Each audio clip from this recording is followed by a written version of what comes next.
Hello. Hello. And good time zone. And what is up, gamers? I'm so sorry I'm late.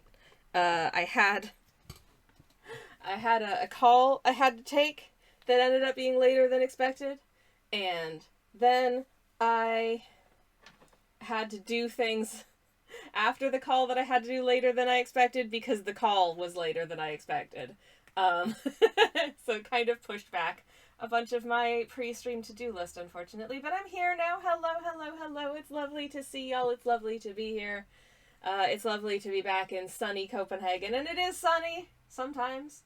It was for parts of when I visited. It also rained for parts of when I visited. Yesterday in Oxford, I got hit by a freak hailstorm. Yay! That was so fun. Anyways, hello, Tals. Welcome in. Thank you for your little dance. I love to see it. Hello, Kirsty. Lovely to see you again. Welcome on in. I hope y'all are having the loveliest of lovely Thursdays. Moriax is a 30 stream steak. That is a big steak, my friend. That is a big steak. Make sure you have a side of vegetables with that. Trust me, your digestive system will thank you. Anyways, hello, it's lovely to see you. I hope you're well. Thank you for the 30 stream steak. My goodness. Kirsty says, Sammy, did you get that cup of tea in the end? I have not only one cup of tea. I have the remains of a cup of coffee and two cups of tea. I've got mint and I've got, it's sticking to, it was stuck to the coaster.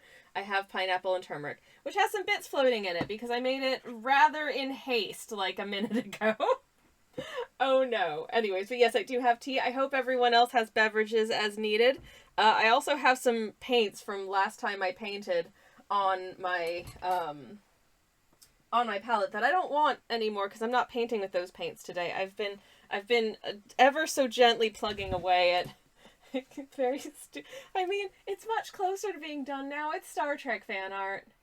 I just decided that if this guy is going to have to go out in, like, Earth sunshine, he's going to need a pair of mountaineering sunglasses like me. Very self-indulgent. Just, giving my blorbos the accommodations I wish I could afford. But here we are. Anyways, hi. I have to do a silly little alert to put dinner on and feed cats, but I shall return. I love this art. Thank you so much, Kirsty. I hope that the moggies are well. I hope they have a lovely meal, and I hope the humans have a lovely meal as well, for that matter. Yes, have a good din-dins, and thank you very much for the lyric. Your new PNG is adorable, perfect posture. This is exactly what I look like when I'm working. This is literally exactly what I look like when I'm working. That's why I made it. It's bang on. It is a perfect likeness. Except I did not want to draw in, like, shelves of Warhammer paints to this side of me, which you would see if you were here in person. Because I felt like that would be a little too detailed for a PNG tuber, so I decided to keep it as minimalist as possible and just, like, chroma key myself in here so you can also see more of the scene around me, because I don't have a background. It was a fun thing to experiment with. Anyways, yes. Anyways, in other news, so it turns out that culottes, you know culottes, like the trouser style, like the short sort of wide leg trousers that they call culottes that usually come down to, like, your knees or maybe midway down your calves. Yeah, if you're 5 feet tall, it turns out they're just full length trousers. And I find this very funny.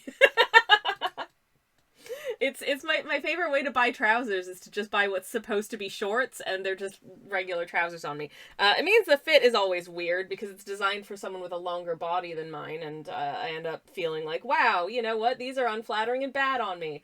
But hey, whatever. This is also part of why I've taken more to making my own clothes, but sometimes I just don't want to mess with things like zips. So if something needs to have a zip, like a pair of trousers or whatever, I'm just like, I'm going to outsource that, and I'm just not going to feel super good about the way I look when I'm wearing it, and just leave it at that. Anyways, oh, that's a point. Where the heck did I put... I just got some post, and I put it down somewhere. And now I don't know where did I put it? Oh no! It's not anything exciting. It's literally just a tube of deodorant, but, I don't know where I put. I haven't opened it yet because it literally just came in, and I wanted to check and make sure they didn't send me an empty box. It's okay, lovey. Oh, you know what? I think it's. Oh, I see it. Okay, 1 second, everybody. I'm just gonna check and make sure. But oh no, I don't. No, I saw something that looked like it. I don't know where it is. I'll find it after stream. It's fine. It's fine, Chad. I'll find it after stream. It's just a tube of deodorant. So, the story behind this is that I decided I wanted to try a new deodorant, and so I ordered some. Because I'm finding it increasingly hard to find ones in, like, supermarkets and that kind of thing that I like, but also I'd really love one that isn't quite so, like... Because there are ones now that aren't, like, super reliant on, like, plastic packaging, but I'm also not a fan of, things that come with, like, bespoke refills, because there's a bunch of those ones that, like, it comes with bespoke refills. And the thing about that, for me, is that, like, if you ever stop manufacturing this, I've got a case that's waste now. Ah, you found it. I have a case that's just waste now because, you know, no other brand's refills will fit in it, right? Or no one else is doing refills. And what if they go out of business in, like, 6 months after I bought the thing? That's just that's a waste of money and that's a waste of material. So nah. Not for me. If it's for you, then great, but not for me personally. Oh, thank goodness. So, there's a deodorant brand, and I'm already mildly regretting my purchase because it's just, I don't know, I just hate businesses. I just hate business. There's something about it that just very like, ooh, you know, they're like, ooh, look at these influencers that are using our product. I'm like, that doesn't sell it for me. That just tells me that you paid a lot for influencer marketing. That doesn't mean anything to me. Anyways, hi Q2s, welcome in. I'm ranting about businesses. So I ordered a deodorant online, and they were supposed to send me 2 things. I wanted to try because they had a bunch of, like, smells, and I was like, you know, I do like fragrances. I just don't normally like fragrances in my deodorant. But if they're nice fragrances, I'll give them a shot. So they had a little, like, sample set of, like, minis of their different fragrances, and I'm like, yeah, I'll give that a go. And then also just, like, a regular sized unscented one, because I like to not smell, well, I don't want to smell sweaty, but I also don't really want to smell like the things that most, like, supermarket / like Boots deodorants smell like. I'm just like, no, it's just gonna clash with my perfume, and some of them honestly are really strong and I find them, like, not pleasant. So for me personally, just don't do it. Just don't smell like anything. And they just straight up didn't send me one of the 2 things that I ordered. There was just one thing, and I'm like, okay, well, half of my money is missing. So I had to contact customer service, and they did send me a new one. So I do have a full-sized tube of deodorant, so that's fantastic. I look forward to not being stinky. But also when I sent my email to customer service, I got, like, an auto response that was like, "Hi, please let us know what the problem is, and we'll get back to you as quickly as possible. Sincerely, Carol King, in brackets, AI agent." And I'm just like, well, now I don't want to shop from you at all because that's stupid. You just, if this is an actual AI generated response, then you probably just wasted a phone charge sending me a superfluous email. And if it's not really an AI response and it's just, like, you know, like an automated email thing, which is something that already existed, and this agent is just business marketing nonsense, well, then that's not the kind of business marketing nonsense that appeals to me personally. If you were like, we don't like AIs, we just want you to not be stinky, I'd be like, take my money. Honestly, I am a gremlin of fairly simple needs and values, and one of my values is, I think, shoehorning AI BS into every business is straight up ruining things and making me grumpy. I don't mean to old man yells at cloud, but it's just bad. Just stop doing it. No one is impressed by this, and the people who are impressed by this, you shouldn't care about being impressed by, honestly. Anyways, those are my thoughts on that. Very incoherent. I'm hoping to maybe do some painting today. We'll see. Anyways, thank you for the bless. Ugh. I don't know where that sneeze came from, but here we are. Today's coffee is a new coffee. I have forgotten to make note of the tasting notes in it. It is from Mexico. I just opened it up. I made it on my V60. And I'm going to look up what the notes are on it because I don't know. And it's going to bother me if I don't find out. And see whether or not I agree with him. This coffee is stone cold, by the way, because I made it at like 3 o'clock and I'm still finishing it. Come on, phone. Come on, phone. What the nuts are you doing, phone?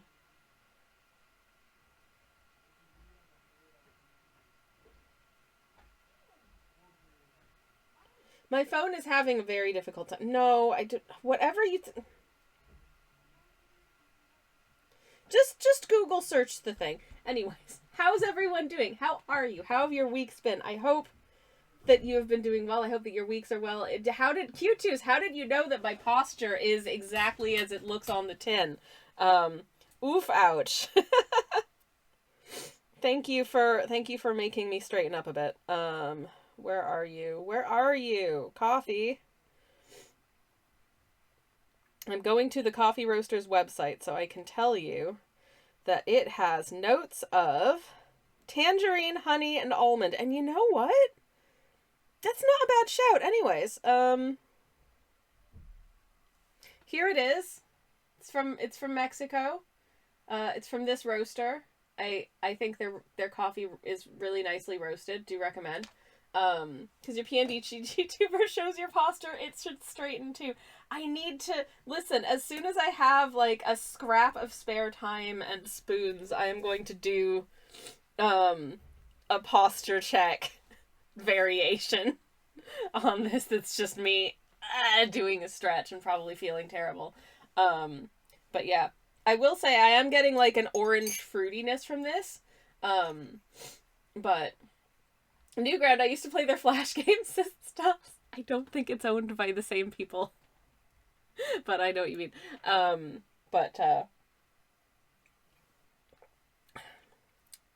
Yeah, I would say genuinely I'm getting like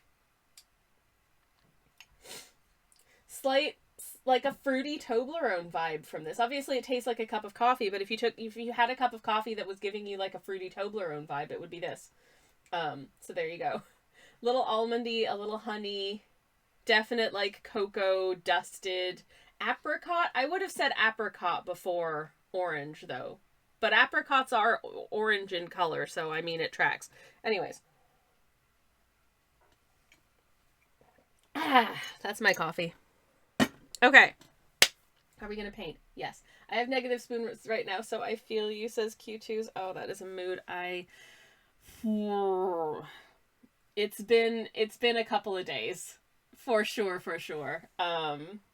But you know, I did get some painting done. On not yesterday. I did get some sketching done yesterday, but A, I don't think the sketch is very good, and B, I was using a 3H pencil, so you literally can't see it. That may as well just be a white piece of paper.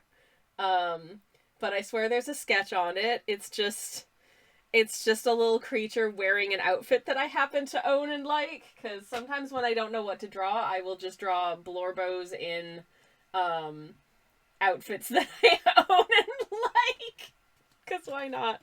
And obviously this little will eventually be completed Star Trek fan art, because I am a nerd like that.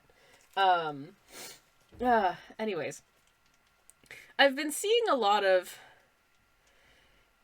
just annoying discourse. It's one of those things that people love to, how shall I say? I don't know if there's a word for this phenomenon, but the way that, like, sometimes people just think things become kind of a mythology that people repeat without really thinking through whether or not they're true. Like, we talked last time because I'd just gotten the news that Star Trek Academy, which I haven't actually finished watching the first season of, but I watched the first episode of, and I thought it was fun. I didn't think it was bad. I thought it was fun. So there, I guess. But people say that, like, oh, every Star Trek show has a bad first season. And I think broadly, lots of shows have first seasons that aren't as good as they end up going on, just because, at least with, you know, like, long-term ongoing episodic TV, as was back in the olden days, you kind of had a chance to spend the first season of your TV show figuring out what the show was going to be. Obviously, you had, like, a fairly solid idea of that at the outset, but then, you know, as it developed, you might learn things about where, like, what's working within that, what isn't. You make changes, you know, sort of solidify who your cast are, yada, yada, yada, what the story's going to be, etc., etc. So sometimes the first season is a little bit wibbly. Like, the first season of Friends, everyone has a slightly worse haircut than they end up having later on. I used to call them the hair episodes of TV shows. You can tell it's an early season of a long-running TV show because everyone's haircut is not quite there. I don't know why that's true, but, like, it happens so often. But it's absolutely not true that every first season is a bad first season. I think there's a lot of TV shows' first seasons, especially historically, are uneven. Just because, you know, again, they're figuring things out. But that doesn't mean that there isn't scope for producing. Bless you, by the way, sweetie. I love you so much. My moderator / spouse sneezed. It was very cute. I don't know if you picked up on the mic. Anyways, first season of Sammy. Yeah! I'm on season 5, I think, now, stream. I don't know. Anyways, early installment weirdness is a trip sometimes, says Morax. Yeah! But I think the thing about, like, uneven first seasons of things is that you also end up in situations where sometimes I think it's more interesting to have an uneven first season where there's some outstanding, you know, moments and also some really, really bad moments, because that means that they're willing to try things, experiment, take risks, and get stronger from there. Also, hello, Aoife, welcome in. It's lovely to see you. Hello, hello, hello, and happy Thursday. I know what day it is.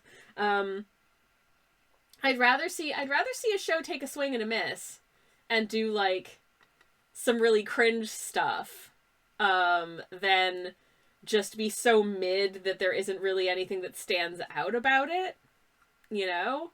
Like, I would rather a swing and a miss and also some, like, high points than something that's just kind of forgettable across the board. But maybe that's just me.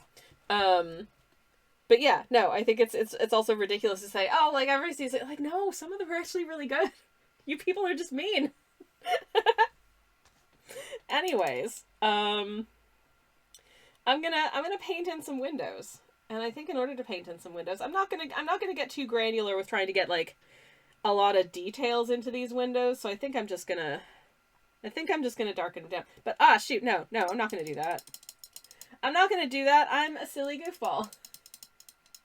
Are we talking about a specific show or just generally? I started with Star Trek because I've seen a lot of people talking about, because the new show that literally just finished airing its first season is ending after the second season, which has already been filmed.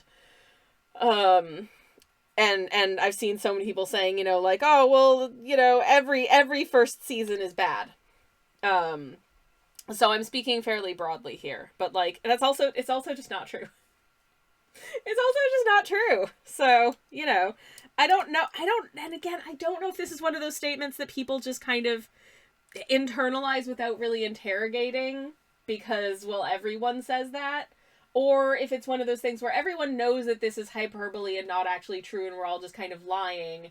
But no one let me in on the fact that no one actually believes this and it's just a thing people say because, well, that happens to me sometimes because of the tism. It's like there's a secret club where everyone gets let in on the things that are actually, you know, like, society's actually lying about this. You don't have to take it literally. I don't know which one's which. But then I don't feel like that could be the case here, because especially with Star Trek, because Star Trek is like the autism show. So, yeah, anyways, plenty of great first seasons, says Aoife. Yeah, yes, exactly, yeah. Sometimes a show has a great first season, you know, like, amazing setup, and then fails completely to pay it off. That's something that happens quite a lot.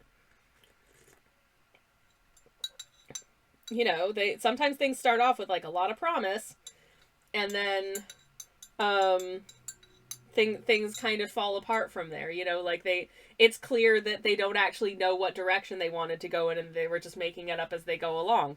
To be fair, I only watched like 1.5 seasons of Lost, but lost me, I think, after the first season, because I had the DVDs that I borrowed from the library where I worked, and I was listening to the creators' commentaries. And they were talking about how they were setting up like this big mystery of like what's going on with these people, what happened, and yada yada yada, and all their backstories. And I was like, yeah, this is neat. This is an interesting premise. Where are you going with this? And then they were just like, yeah, we were just making it up as we went along. We didn't actually have like a solid outline for, you know, like what the solution to the mysteries were going to be or anything, blah, blah, blah. And I'm just like, well, what's the point? What's the point then? I'm out. No. Anyways. Plenty of great first seasons. I don't know about Star Trek, but what comes to mind is Misfits. Oh, yeah, Misfits was a fun show. I liked the first season of Misfits. I completely agree. Season 1 of Buffy is very solid. Yeah, you're right, Moriak. Season 1 of Buffy is very solid. It is a good intro for those plucky little teens. I liked that show a lot. Samuel, thank you very much for the lurk. I hope you have a lovely, lovely lurk. But yeah, I like that show a lot. Plenty of solid first seasons. I don't think it's fair to say that like everyone is bad. And sometimes shows have a solid first season and then get progressively worse. So, you know. Anyways. And also I think importantly, all of this is subjective. All of this is highly, incredibly, extremely, massively subjective. So any assertions that, you know, like this is just, you can say something like that with such broad strokes, I think is, I think it's just misremembrance to a certain extent, you know? Like, I think sometimes the things that are bad stick out in our minds. So when you think about, like, oh man, there were some really rough episodes in the first season of blah, blah, blah, therefore it was all bad. And it's like, well, no, just the really racist episode of TNG was an outlier and shouldn't have been counted. Actually, no, it should be counted. We should acknowledge that it was terrible, and, personally, I would skip it on rewatch. Anyways. Moriak says, I'm watching Angel right now, and I miss the fun of early Buffy. So dark, so much angst. Yeah, it got more into the, I guess because this is a show about, like, grown-ups and not about, like, high school kids and college students.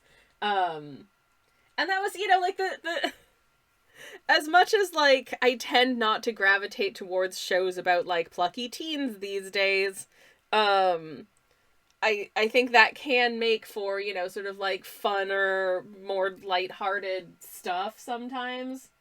And then it got darker. Anyways. Though I think I did like I think I only watched through the Angel show like once, but yeah. Tal says, even if a show got better as it went along, that doesn't mean that its first season was bad. Absolutely. Absolutely. It can have a good first season and then even better subsequent seasons. But I do think the reason that this discourse is coming up right now is because of the number of shows with, you know, within sort of streaming and that kind of thing. And I think there are a lot of bigger factors to go into this. Shows that get canceled after like 1 or 2 seasons that just don't have a chance to like find an audience or build an audience, or in some cases find and build a large dedicated audience, but either it's just not, you know, the kind of content that's going to bring in, like, blockbuster, you know, like, Marvel movie Star Wars audiences because it's a more niche bit of programming, therefore the audience is always going to be smaller. Or, you know, somebody, as seems to be often the case these days as well, like, a production company, a streaming service, you know, like, a whatever, gets bought out, or there's a merger, or something happens, or just a different executive steps in and is like, I want to make my mark with my own things, so I'm just going to wipe the slate clean and cancel everything that's currently in production. And start with a bunch of new things that I can say were my idea. Which is just... I don't know. Check your ego at the door, Fred. like, you suck. You suck. Anyways, but, yeah, those are my thoughts. Moriak says, I did just finish marathoning Bridgerton the other day and they announced the next season, though. So I'm pretty convinced I'm a bit magic. Congratulations. I've seen absolutely goose egg Bridgerton to date. But I did see a possible direction that the next season is going, and I'm lightly intrigued. But that's just because... I don't want to say in case anyone is avoiding spoilers. But I'm lightly intrigued because of reasons. Tal says, I feel like companies cutting shows often has very little to do with quality or even audience size. It doesn't. It has nothing to do with quality or audience size a lot of the time. Most of the time, I think it has to do with, just, you know, like, here's the corporate strategic plan that I would like to put in place. Let's cancel all of the things that don't align with that. And, or... I have my own ideas of what I want to make, and therefore I'm just going to get rid of anything that my predecessors greenlit and start fresh. It's just such a, I don't know, predatory is not quite the word. Just, I don't know. It's a streaming service eating its own tail. It's myopic, I think, in some ways. I mean, like, I feel like being, like, a television or a film executive, that is, at least to a certain extent, an ego-driven venture, surely. Because you're not the one actually writing these stories and putting these ideas into place, but you've got to feel like you have some measure of ownership over them, so you're like, I greenlit this, la-di-da, you know, like... But yeah, because, like, as I say, the number of things that have, you know, like, decent audience numbers, there's clearly a demand for them, that get axed very early on is just, it's sad. It's so sad. Anyways, I liked it, says Moriax. It gets quite raunchy in places, so I don't know if you're into that. I mean, I'm a shy plum, but I'm sure I'd cope. But it's very watchable. I feel like part of the reason that I've avoided it thus far is mostly because from a dress history perspective, it's very, not accurate, but I can accept that it was a design choice, and I think I can look past that now. The Good Place is the last show I was really into, says Bees. That was a good show. And, you know, that was a good show that was allowed to have a run where it told a story from beginning to end and felt satisfying in that way. Go figure. Go figure. I feel like the rush to cancel things after, like, one season also just precludes the possibility, or 2 seasons even, precludes the possibility of a show potentially building an audience, especially when they have things where, like, they are,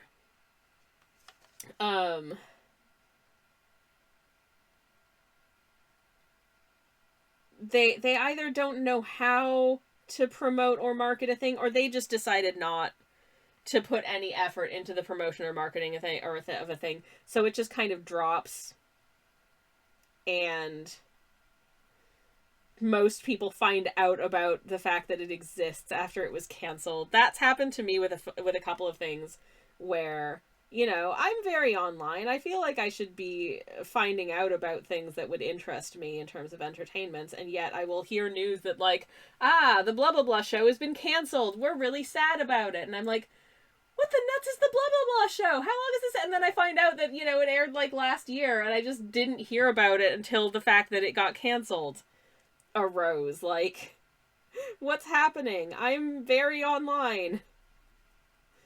Clearly there's just no marketing for it. This is just, I think there are certain circumstances in those cases where, like, something gets made, but for some reason they just decide that they don't want to invest in it succeeding after all, so they just kind of bury it, which, again, becomes a self-fulfilling prophecy, because it's just like, oh, well, the numbers weren't there because you didn't tell anybody it existed, you ding-dongs. Anyways, Loriak says, I've heard about the costumes. I think you've got to accept it's alt history, which is a very cool way to adapt a genre without having to deal with the problematic elements. Oh, I completely agree. I mean, I think there's a lot about it that is clearly in an alternate dimension and not actual Regency England, and the fact that that's the case, I'm kind of here for. I mean, I did watch and love Our Flag Means Death, and you've got just a guy in Crocs in the 1710s, so you know, glass houses. It was a design choice. I fully understand that. One of these days, I'm sure I'll watch it. I'm sure I will. And I'm sure tis a fun time. Things don't have to be historically accurate. I prefer if things purport to be historically accurate that they make an effort. But if things aren't purporting to be historically accurate, if you're aiming for, like, fantasy, then, like, go off, you know? Like, that's fine. My hair keeps falling in my face, and it's really bothering me, so I'm gonna quickly go get something to get my hair out of my face so I can keep painting. But look, we have little window boxes now. Yay! What? No! Sweetheart, I spent so much of my life with a fringe, and I'm not going back. Fringe maintenance is annoying, and I think my forehead looks... Does my forehead look fine? Is my forehead pretty? Do you mind seeing my forehead? Okay. Aw, thank you. I love your forehead, too. And it's beautiful. Hi. Okay. Window boxes. Now I have to decide what color flowers are going in the little window boxes. I figure not everyone has the same... You know, there's going to be different people living on these different floors, obviously. I don't know exactly how these flats are laid out, but I figure they don't all have the same plant configuration. So perhaps what I'll do is I'm going to start with some greenery. Maybe, ooh, you know what? Maybe one of these is just like a little herb garden. And that's like their kitchen window. And they just pop out to their little window box and get some fresh herbs when they're making a salad or some pasta or whatever it is that they happen to be cooking.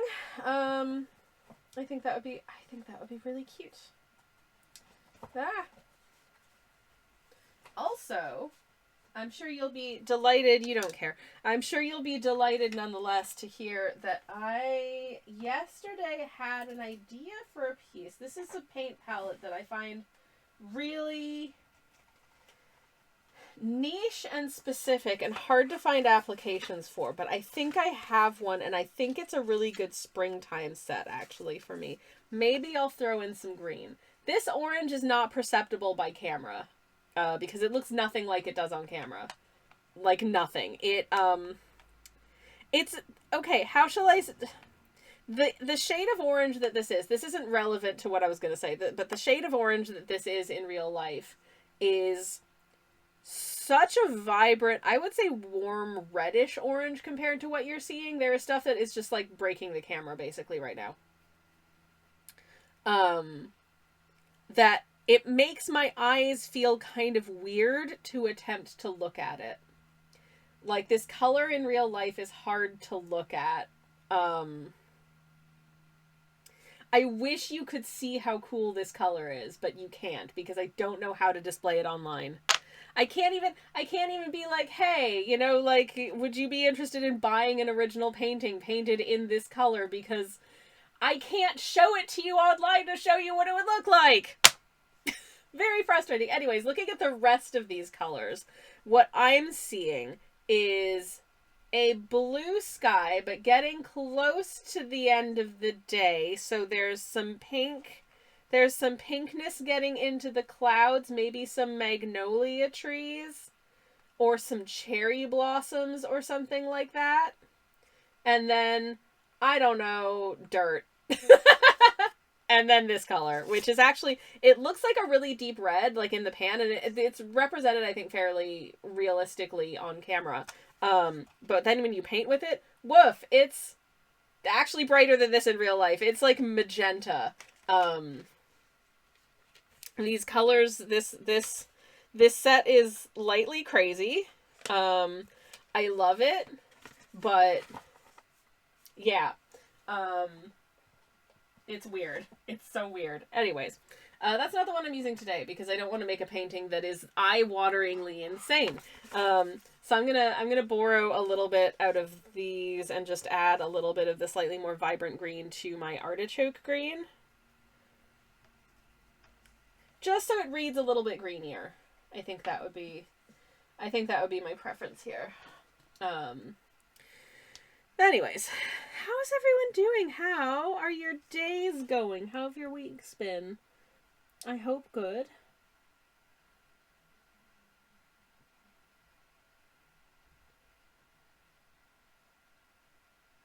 Mine is fine, I think. It's hard to remember. I think it's been fine. It's been a little stressy and a little busy. Thinking about popping out for another mucka. Dragon ass today, says Bees. Ooh, I had a mucka yesterday. It was very, very nice. Oh, I have a story about yesterday, though. So, I had to kill some time at a coffee shop in the afternoon before going grocery shopping with my moderator / spouse.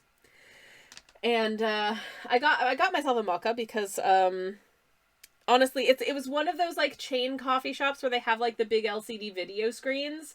And instead of just having, like, a static menu board where you can just look at what they actually sell, the menu is constant, like, the visuals are constantly changing. And I'm like, right now there's just a 3-screen spread telling me that you serve matcha now. Okay, well, I don't want that, but I can't see what other drinks you have right now, so I don't know what to order. So I just default to being like, well, I don't feel like having a regular coffee because I feel like I think their regular coffee is just mid. So I'll get a mocha. So I got a mocha. But anyways, that's not the story. There's more.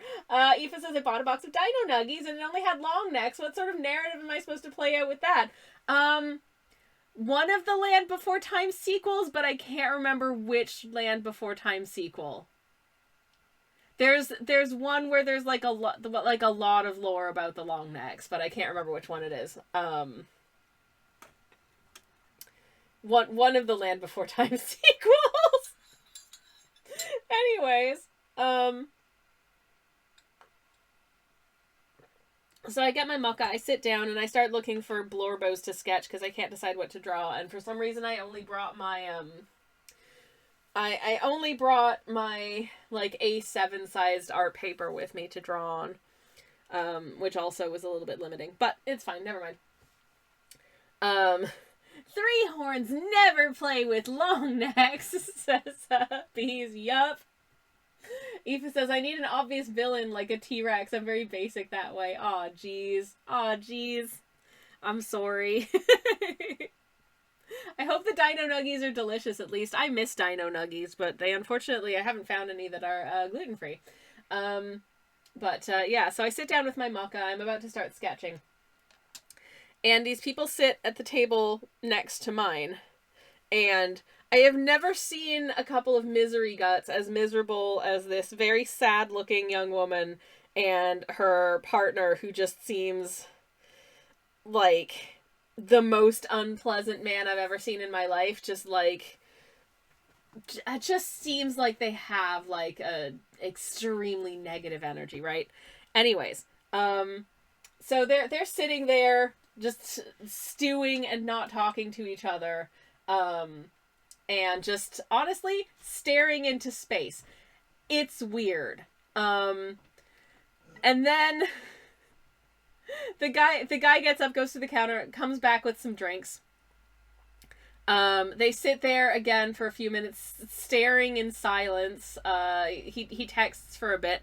Then they exchange some words I don't hear, because I've got my headphones on, and I'm you know, like, looking for pictures on my phone and sketching things. So I'm only half paying attention. But then the guy takes his beverage, takes the lid off, pours it out onto the table, upends the little cup holder that it was in, and they get up and leave. And you know what? I give this dude the stink eye, because, like, that is just a colossal dick move. Somebody has to clean that up now. Why would you do that? Why would you do, like, why? Like, what? Like, if you have a spill, that's fine, but he literally just took his cup and dumped.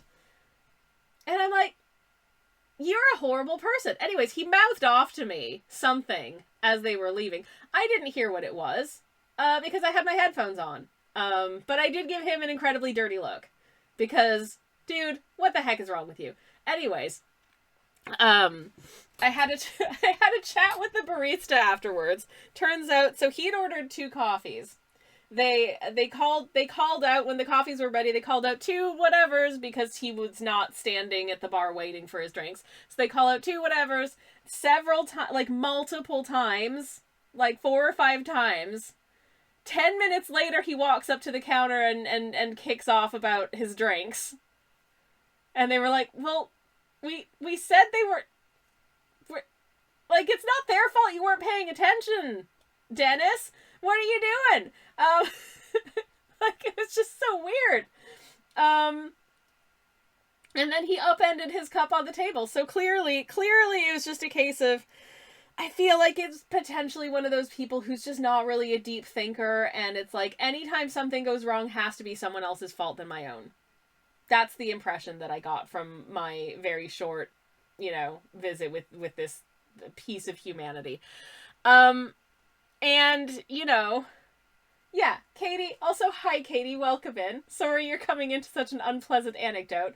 But Katie says it's not the cafe restaurant staff's fault he's having a crap day. Yes, exactly. And it's very possible that, like, he's had a really terrible day. Maybe something's gone super wrong, Maybe, I don't know, like, his mom is sick, or he just got laid off, or something. But that's not an excuse to take it out on people who are already, like, underappreciated in their jobs. And, like, I've been to this cafe enough to know that, like, the people who work there are lovely. And, like, I spoke to her afterwards, and I was very apologetic on behalf of this band for some reason. Mostly I just wanted to check in and make sure that they were okay. And she took it in stride, because she's an absolute sweetheart, but, like, yeah, jeez. Anyways, I didn't have a good day, so somebody must pay, says Bees. Yeah, exactly. Like, who does this? Who does this? Don't do that. There is, honestly, in my estimation, a very special place in heck for people who are rude to service workers. Like, especially for no reason. If you are just rude to a service worker, like, you suck, honestly. Even if there's a problem, like, if a service worker gets your order wrong, or, like, I don't know, they forgot to make your coffee or something like that, that is a human who is under a lot of pressure, who made a mistake. You don't have to get mad at them about that either. You can just ask nicely and they'll fix it, That is not a reason to be rude. I had some friends who, to be honest, I don't want to hang out with again after I went out for lunch with them one time. We were not in any hurry to go be anywhere else after lunch. And we'd been sitting, having finished our meal for maybe about 5 minutes, and no one had brought us the bill. And my friend, who is, like a reasonably, I would say, sort of intimidating looking male, like, snapped at a member of wait staff about the fact that they hadn't had the bill yet. And I'm like, you know what I do if I've been waiting a while for the bill and I'm ready to head out? I just go stand by, like, the till. I just go stand by their obvious, like, service station till. And someone will notice that I'm standing by the till and be like, oh, did you want to pay? And I'll be like, yeah, I was over at that table. I have to go. And then they will just let me pay, and then I can leave. Like, it's not that deep. And you definitely don't have to yell at somebody. You've just made their day worse. And for what? Like, it's not even like you had a train to catch or a doctor's appointment. We were just gonna bimble around town and maybe get a coffee. What the hell, buddy? Anyways, not cool. Not cool. Anyways, yeah. Anyways, Katie says, deep thinker dude's got the thinking depth of a puddle. I agree. Moriax says, I have to go sadly, but I have no patience for people who take out their bad days on others. Congratulations, now someone else is having a bad day. Yes, exactly, yes. What is the point of this? I don't know. Personally, being nice to other people makes me feel better, actually. I hold the door for someone, and I feel a little bit good. I don't think that's weird. But, yeah, so that's my anecdote, and that's my rant. And now I'm gonna paint in some greenery. It's going to be very, vague. Apologies for that, I guess. But hopefully is cute.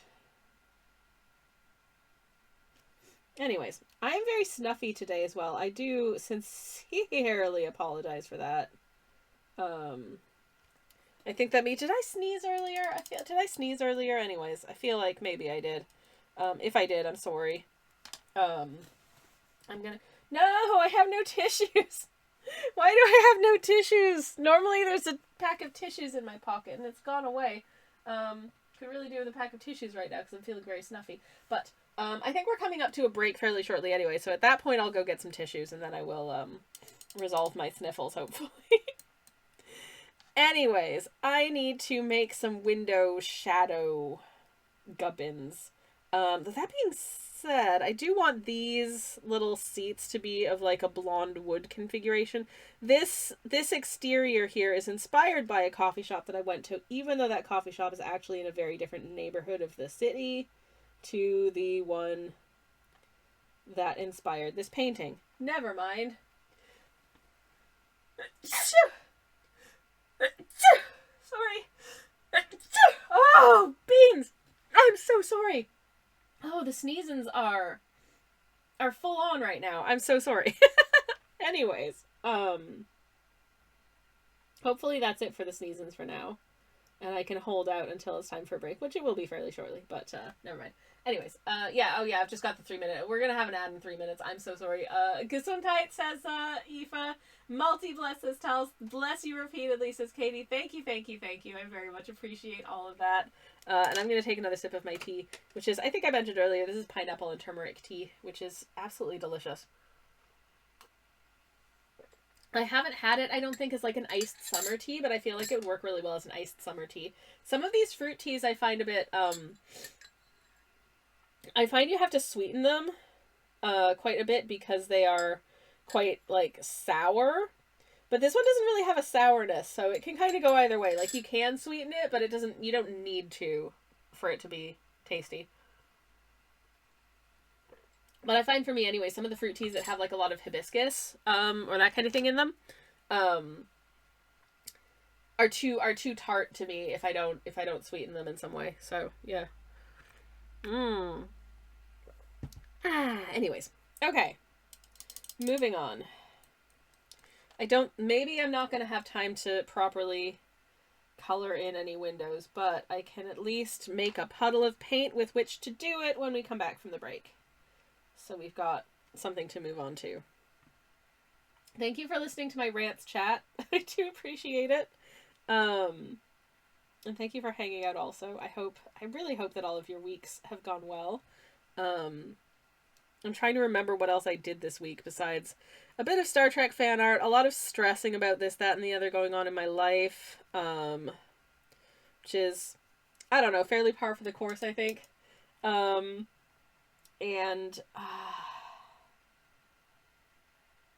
I genuinely don't remember. Ooh, I made a tagine on Tuesday. That was exciting. Is that I feel like that counts when you're over 40. It counts as exciting when you made a tagine. It was a bit of a bodged tagine situation because I was going to put sweet potato in it, but it turns out that they didn't have any fresh sweet potatoes in the supermarket when I went shopping on the weekend. So I had to buy one of those bags of like the pre-chopped sweet potato / butternut squash gubbins. And those do not last in my fridge. It's stone cold in my fridge, and yet like, if it sits in the fridge for more than a day, I find that they just start to smell kind of off and fermented. And I don't want to take that risk in cooking with it, so I had to kind of, like, last minute think of other ingredients to put in this tagine, and it ended up being really tasty, so congratulations me.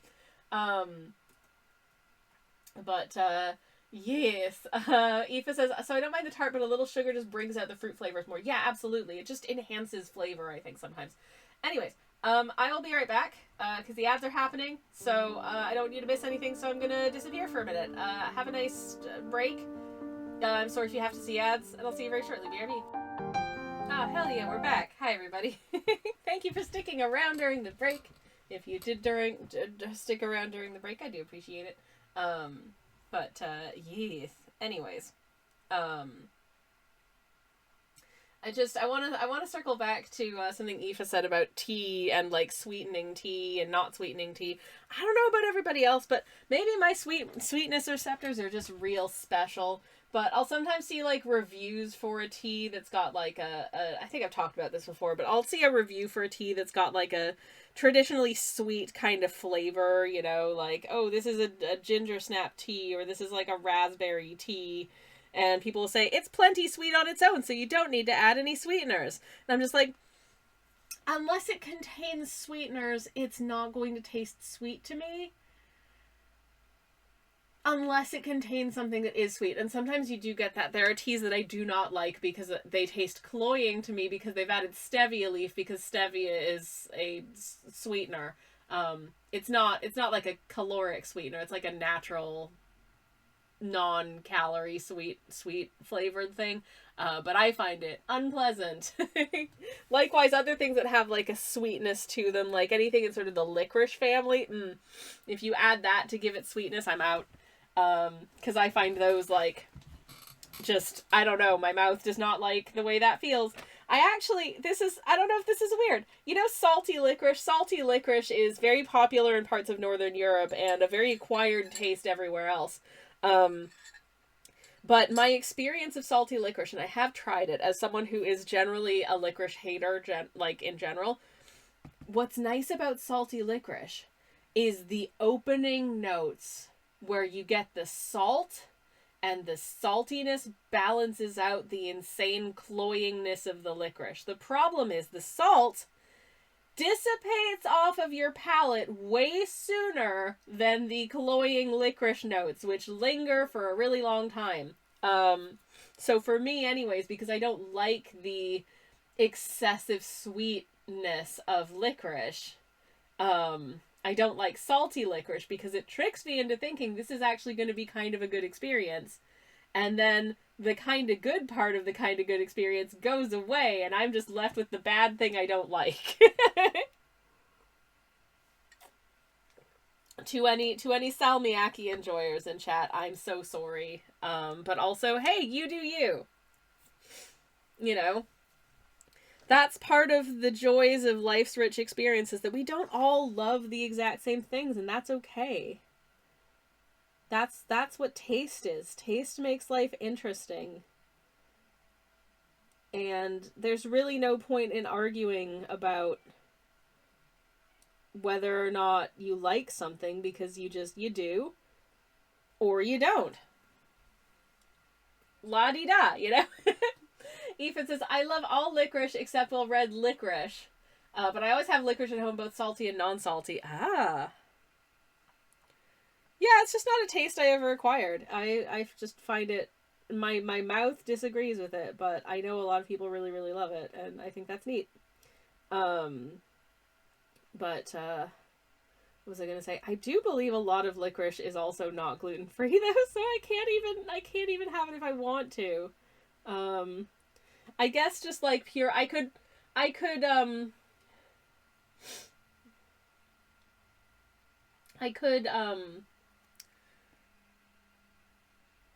just sprinkle licorice powder on things. I know that's a thing too, to just take powdered licorice root and just sprinkle it on your vanilla ice cream for an extra special treat. Why? No, I do not want this. Anyways, I'll be back in just a second. I need to blow my nose.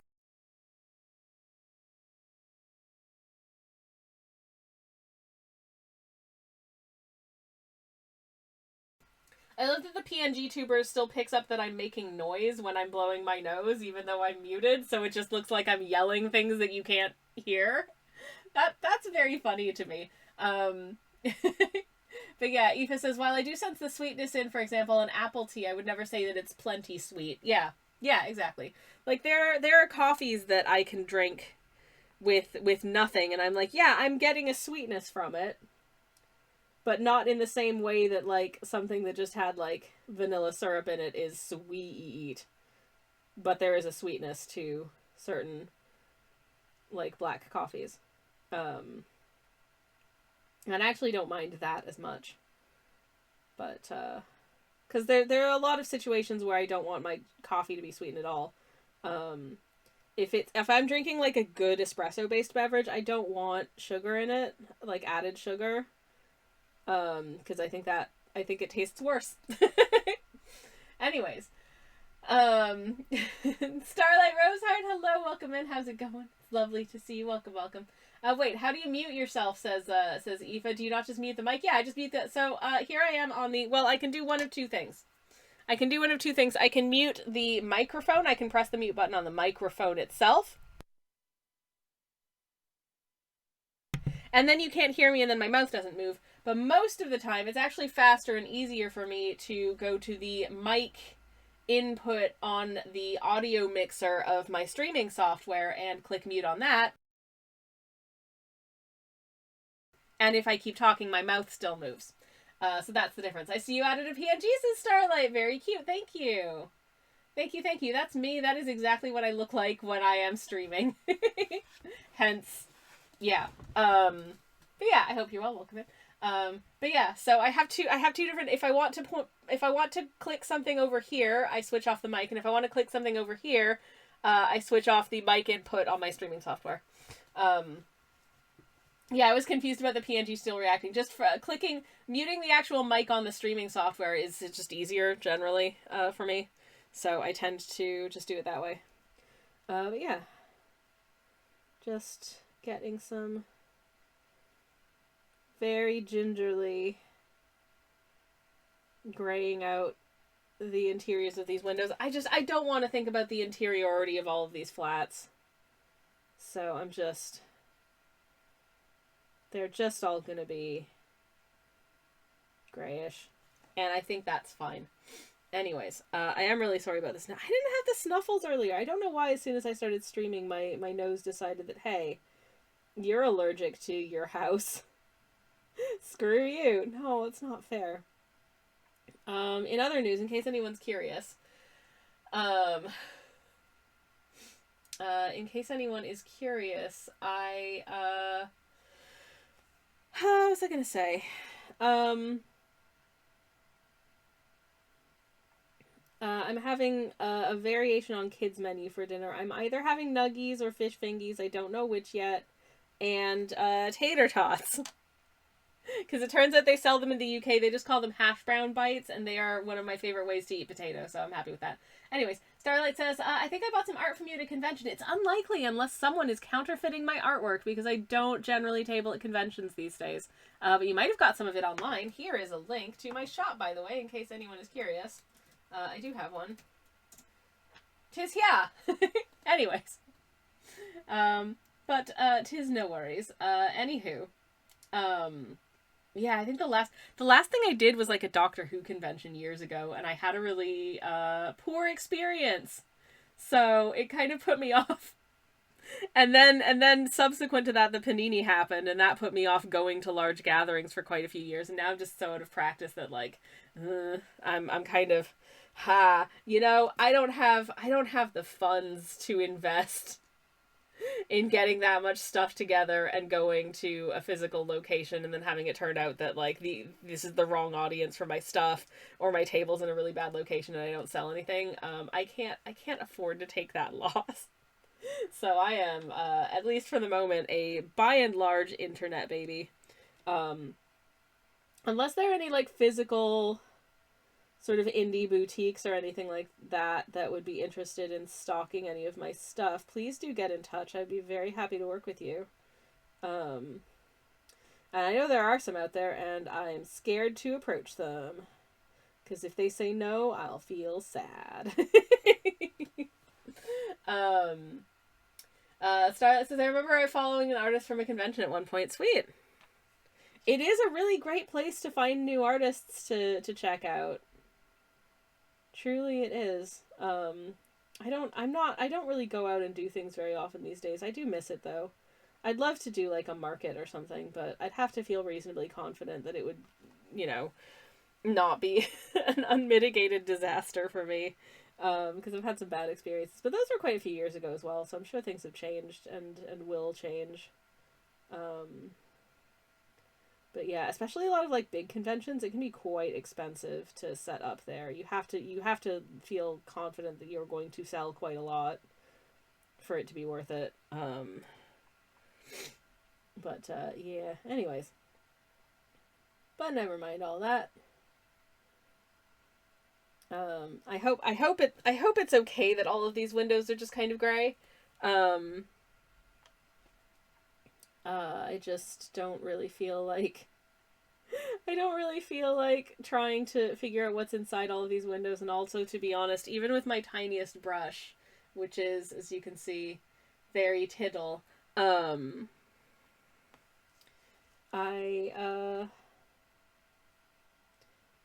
it's going to be a struggle to get much detail much smaller than, for instance, these little guys in the foreground here, who are very tiny. Here's my fingy for reference. They're very little.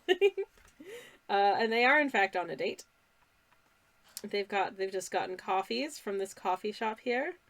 And now I think they're going to go for a little walk too. There's down this way, there's a little bit of sort of parky, grassy area where they might just sit and kind of watch things go by for a bit, or they might head down to they're heading in the direction of New Haven if they want to look at some very touristy areas. But I don't know if that's their bag.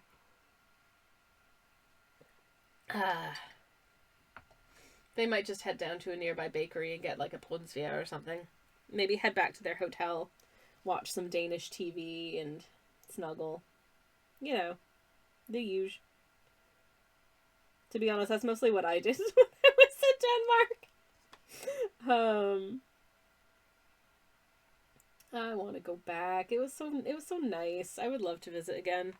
But at least I can visit vicariously through my Blorbos by sending them on shenanigans, hijinks, and sometimes even a little bit of tomfoolery if I'm feeling extra crispy.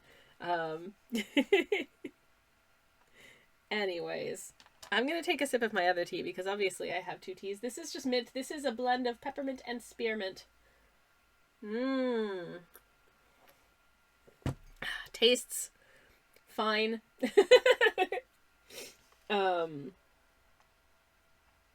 I like doing... I drink a mint tea basically every day because it's hydrating and healthy and doesn't taste awful to me, but it is a little bit boring, to be honest. But that's fine. But yeah. Anyways. Okay. Nearing the end of this windowy adventure. I keep thinking of other things that I want to paint and then, like, forgetting to write them down or, like, you know, just make note of it somewhere so I actually remember to do it, and then I just... And then I sit down to draw something and I'm just like, I do have plans to paint more robins, so possibly what we end up doing after this piece is, like, another quartet of robins. This is the last one that we did. That's a Japanese robin, that's a South Island robin, that's a Western yellow robin, and that's a Siberian blue robin. I have 8 more robins I want to paint. And then I might end up doing like a little poster or a sticker sheet or something of all of the robins. I haven't decided yet. I'll be back in just a second. I need to mute again.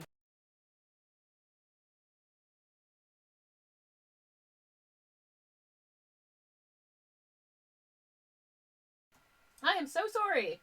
I am really sorry, for real. I don't know what's going on with my face right now. I am allergic to being a person, apparently.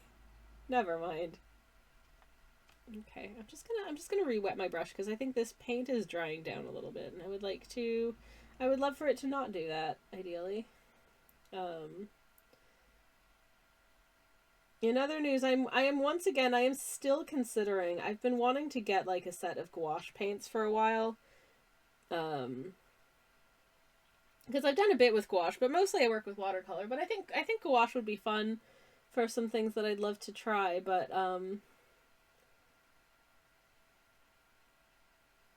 paints are expensive, and I don't want to. I do think that sometimes with art supplies it's worth investing in like the mid-tier type of art supply product rather than just getting like the cheapest ones you can, because I feel, for me anyways, I'm more likely to kind of crash out of wanting to use a specific medium if I get the cheapest ones and it turns out that like they're not very pigmented, or they're really hard to work with because the less expensive version is just not as good quality. I would rather spend a little bit more on something that is of a higher quality, that's nicer to work with, that, you know, gives better results, that has a better range of kind of opacity to transparency. Which, and I mean, with gouache paints, there's going to be a range, and you'll notice if you look at individual gouache paints, they will tell you how transparent they are because they're made with different pigments, and different pigments have different levels of transparency, and that's fine. But you want them to have at least the capability for somewhat more opacity than like a watercolor, right? That's kind of the point. That's kind of the point of gouache paint, is that it's you can thin it down and use it very similarly to a watercolor, but you can also you can layer it and you can get a more opaque effect from that layering than you would be able to do with a watercolor. So to that end, I'd love to get some gouache, but I'm currently in a situation where I don't have any money. And so I'm going to have to wait until such time as I do in order to get them. Which is annoying, but here we are. Anyways, oh, I honestly don't know what's giving me the snuffies today. It's really, oh my goodness. Okay. Is it done? Is it done? I don't know.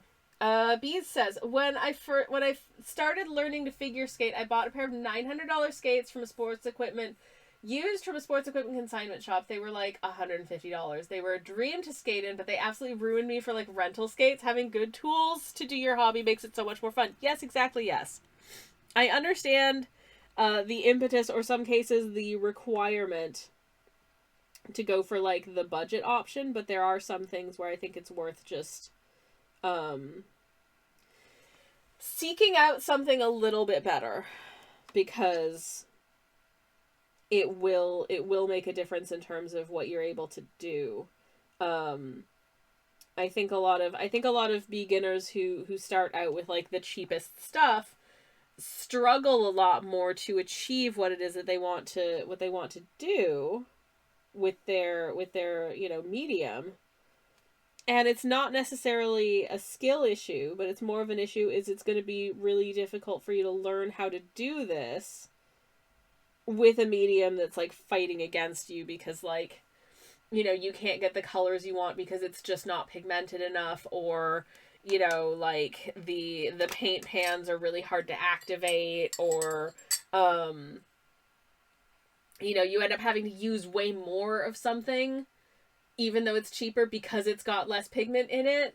So it ends up kind of evening out, and you may as well have just gotten a nicer quality paint to begin with, where you maybe needed to use less because it just had a better pigment load. That's a thing that can happen.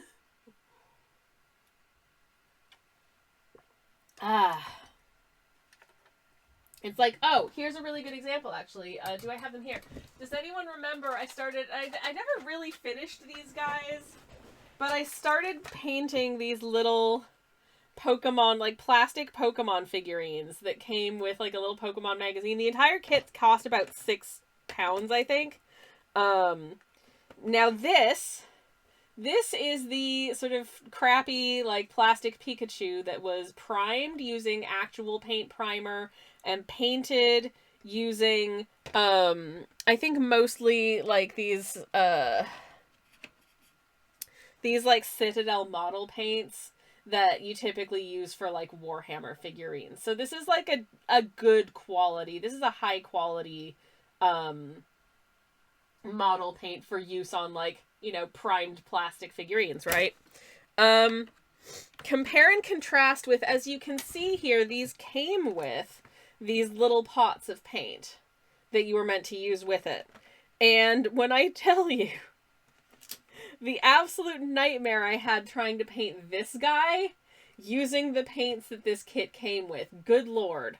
You can kind of see, like I tried to do kind of like a shading in wash on top of it, and it's just kind of sat on like a layer of just garbo. You can see like the weird texture it's giving, and also in places, despite me not touching it very much, the paint just started to flake off of this because it wasn't primed. And also, just touching it, like touching this, it feels fine, it feels nice, it feels normal. Touching this one, it feels like chalky and powdery and disgusting, and it's not pleasant to feel. I think it turned out really cute, but that's because I'm kind of good at painting things, and it still looks really janky and ugly because it was just so hard to work with those paints. So there's a difference in terms of your artistic media. Well, let me catch up because I missed some chat. Ooh, Bea says I got one of those ridiculously large jelly gouache sets. Oh yeah, like the I'm familiar, but I can't remember the name of the brand that makes them. That they come with in those little cups that look like those cups of sauce that you get with nuggies when you get nuggies from like a fast food place like McDonald's or Burger King. And they Himi, yeah, that's the brand of the gouache sets. I've seen those gouache sets and they look delightful. And I love the little sauce cups that they come in because they look like little cups that you get nuggy sauce in, which is delightful and delicious to me. And please don't eat them. But yeah, I'm reluctant to get them for a number of reasons. Bea says I painted one painting with it and then I was too distressed by the entire size of the palette to enjoy it. Yeah. That's a problem. I also hear that some people have, because the potos aren't particularly resealable as like compared with like metal tubes where you could just squeeze some paint out of the tube onto your palette and then put the lid back on. That some people have issues with them like drying out and then having a hard time reactivating it to try and like continue painting. Or if the paint stays wet, sometimes it gets moldy. Also not good. And then again, I know a lot of people who also just use them and really like them. So, you know, like your mileage may vary, obviously, with any medium. But yeah, I'm not really interested in getting one of those big, like, gouache sets. As cool as I think that they look, I'm interested in getting, like, probably between 10 and 12, depending on which colors I decide I want, like, just regular sized, like, 15 milliliter tubes of gouache paint. Which, at least the ones I was looking at, and if anyone has really strong opinions about these ones being really bad, let me know.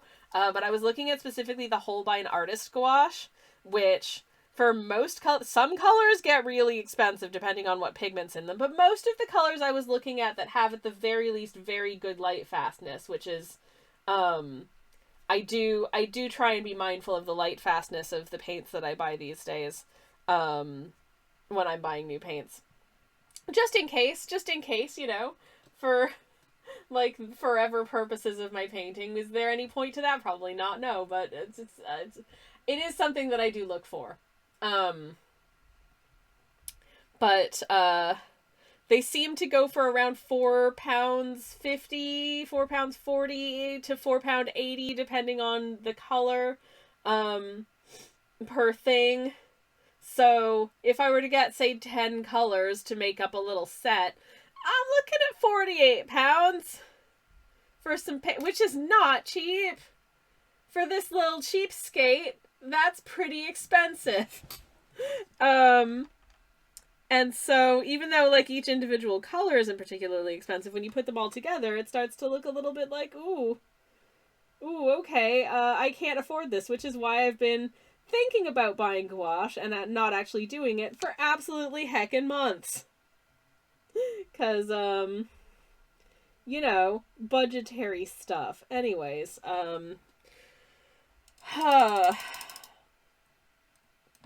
yeah, I don't know if anyone remembers, but for like between August and January, roughly, I was having a whole bunch of like dental work done, and that was very expensive. I also have some immigration stuff coming up, which is going to be even more expensive. And also my tooth has been hurting for the last few days, which is giving me concerns that I'm going to have to go back to the dentist and get it fixed, which might make it even more expensive, which I do not want. Though actually it's feeling okay today, so I don't want to curse it. It might be all right. Anyways, but yeah, so that's kind of where that was at. But yeah, at some point I'll invest in some tubes of gouache paint, but I would like them to be reasonably decent quality gouache paint. And I don't actually know how much it costs for one of those big sets of like the jellies. I'm looking it up because I just don't know. But yeah, also an intimidating number of colors. So, you know, let's see. Well, from Cass Art, it's about...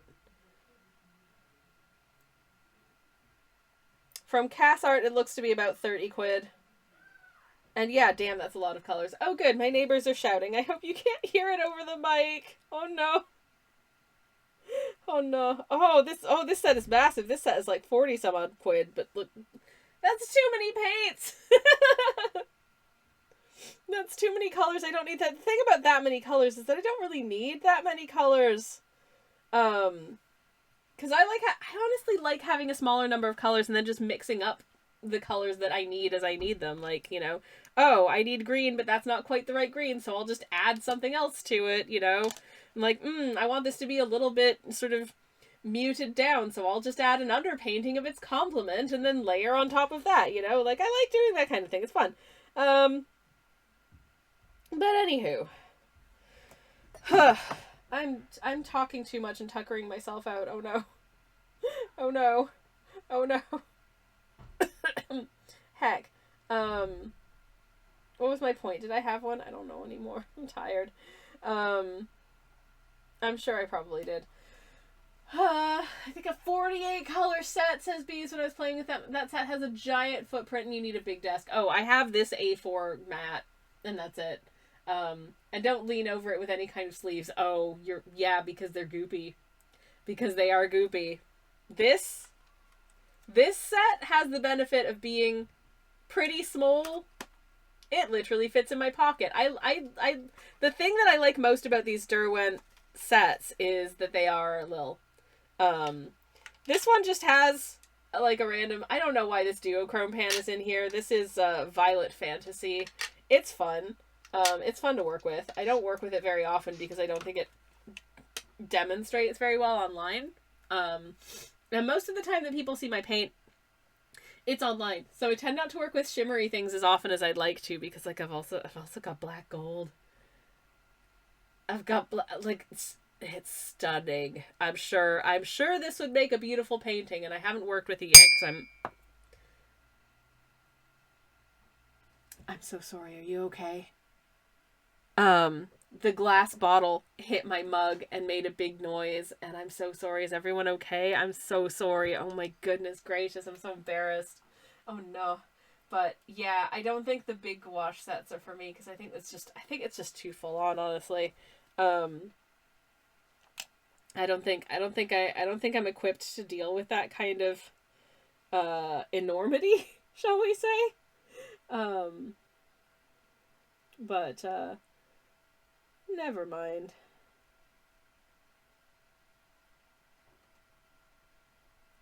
Never mind. Okay. I'm just getting some background in behind this little window display of the Kunstverschöningen. Which I do apologize for my terrible pronunciation of, because I don't remember how to say it. And that just, hopefully, means art supplies in Danish. Anyways. There we go. But I'd like this to feel a little bit, you know, like gentle and sketchy. So if it feels a little bit gentle and sketchy, then I feel like I've done my job correctly. All right. I think I will use the same sort of just slightly shadowy interior color for the inside of this little coffee shop here as well. Dee-ba-dee-ba-dee.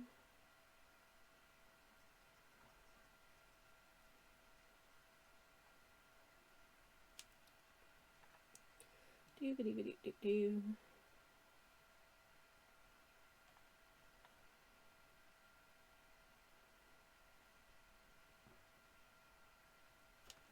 Cool. Okay. We're getting there. Working on it. I'm really sorry that I'm so snuffy. I don't know what's going on with that. It's very uncool of my nose, frankly. Okay, I've slightly modified this shadowy color because I want to pop a little countertop in the window there, where they make it a coffees. And then also maybe some little tables at the back, but again, we're not worried about it being particularly super detailed, because it's in the window, there's the reflections, and you can't really see what's going on in there. It's just an idea of some stuff. Like maybe there's some shelves at the back, but again, if you can't really see them, that doesn't really matter. Okay. All right. And indeed, let's just go for a slightly darker version of this gray for a little espresso machine that stands on the counter, like so. Doop-a-doop-a-doo. Doop-a-doop-a-doo. Okay. That's actually maybe a little bit too dark. I'm just gonna dab at it. Okay. Cool. Good. Fine. That is a coffee shop interior. Don't think too hard about it. Anyways, but yeah, no, my general preference with regard to, I like paint sets that are,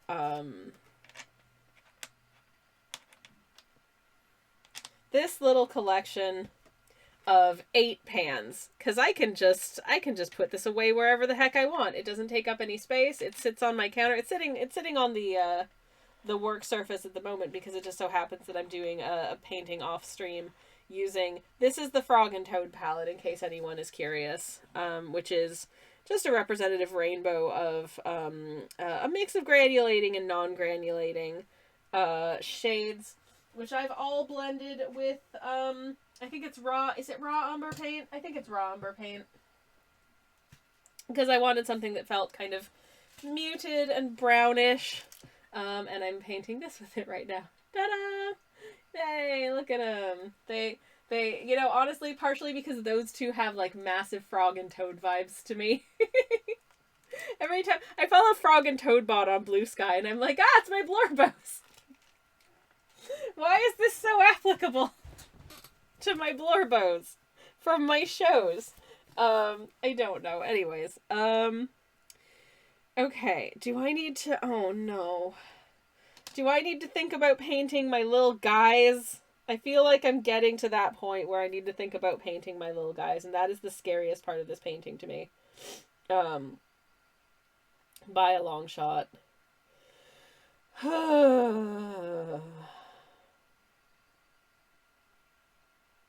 Anyways, I just went to my photos to try and find the photo reference I have for this this painting, because I am using a photo that I did take when I was in Copenhagen as the reference for this. But saved to my photo roll is just, look, it's Frog and Toad!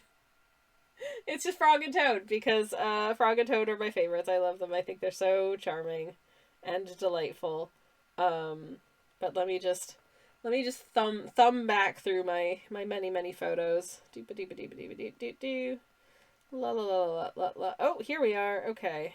Where is it? Here's, yes, here's the time that I went very impromptu to London to see a podcast recording. That was fun.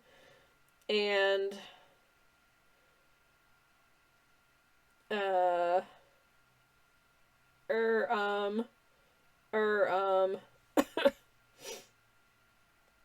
shortly thereafter, I'm pretty sure I went to Copenhagen, but now I can't find it.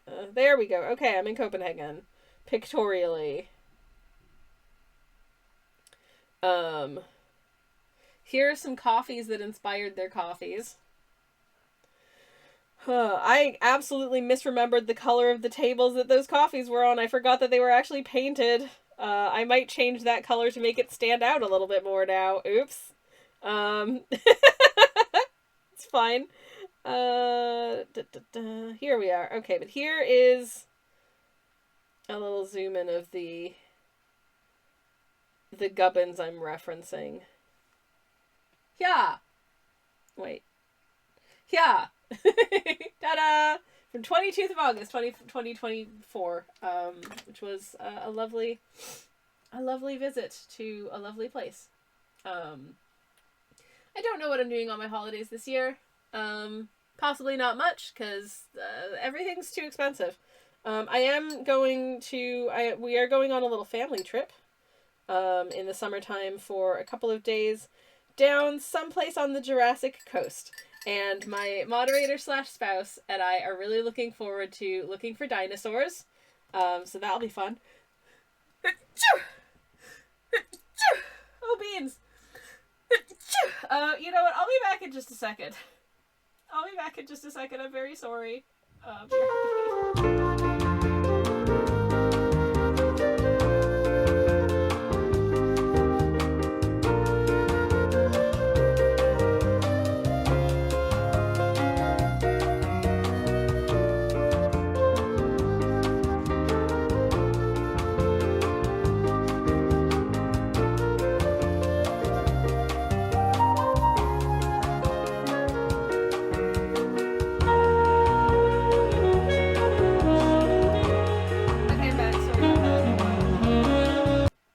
I had some sneezes and then I had to blow my nose and I didn't want to do that with the mic on, so we're back.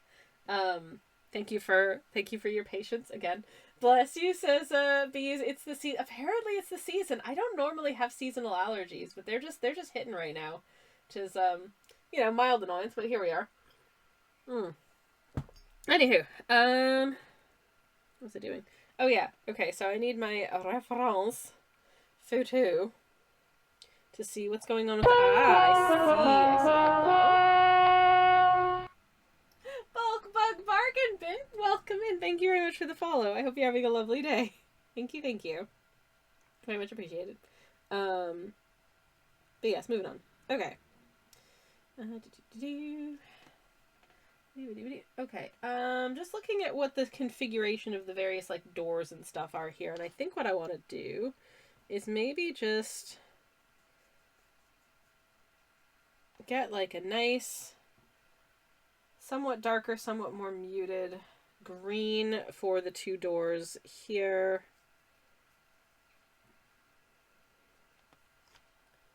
Because they are, in fact, kind of greenish. There we go, that's one. And we'll add in all of the details and stuff later, so we don't need to sweat that just yet.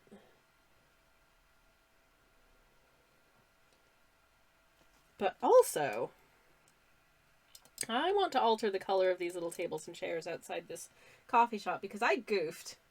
And they should be much closer to this mint shade here than just blonde. For some reason I remembered them being blonde wood.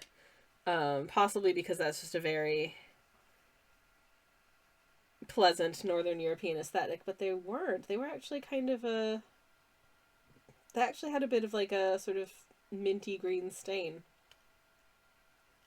So I'm just going to lay that over top.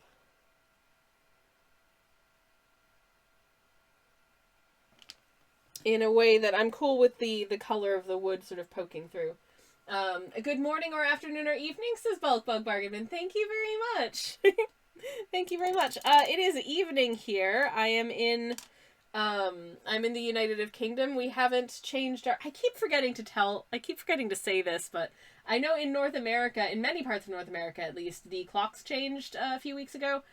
They haven't here yet. They are changing. So just programming note for next week, clocks are moving forward 1 hour this weekend.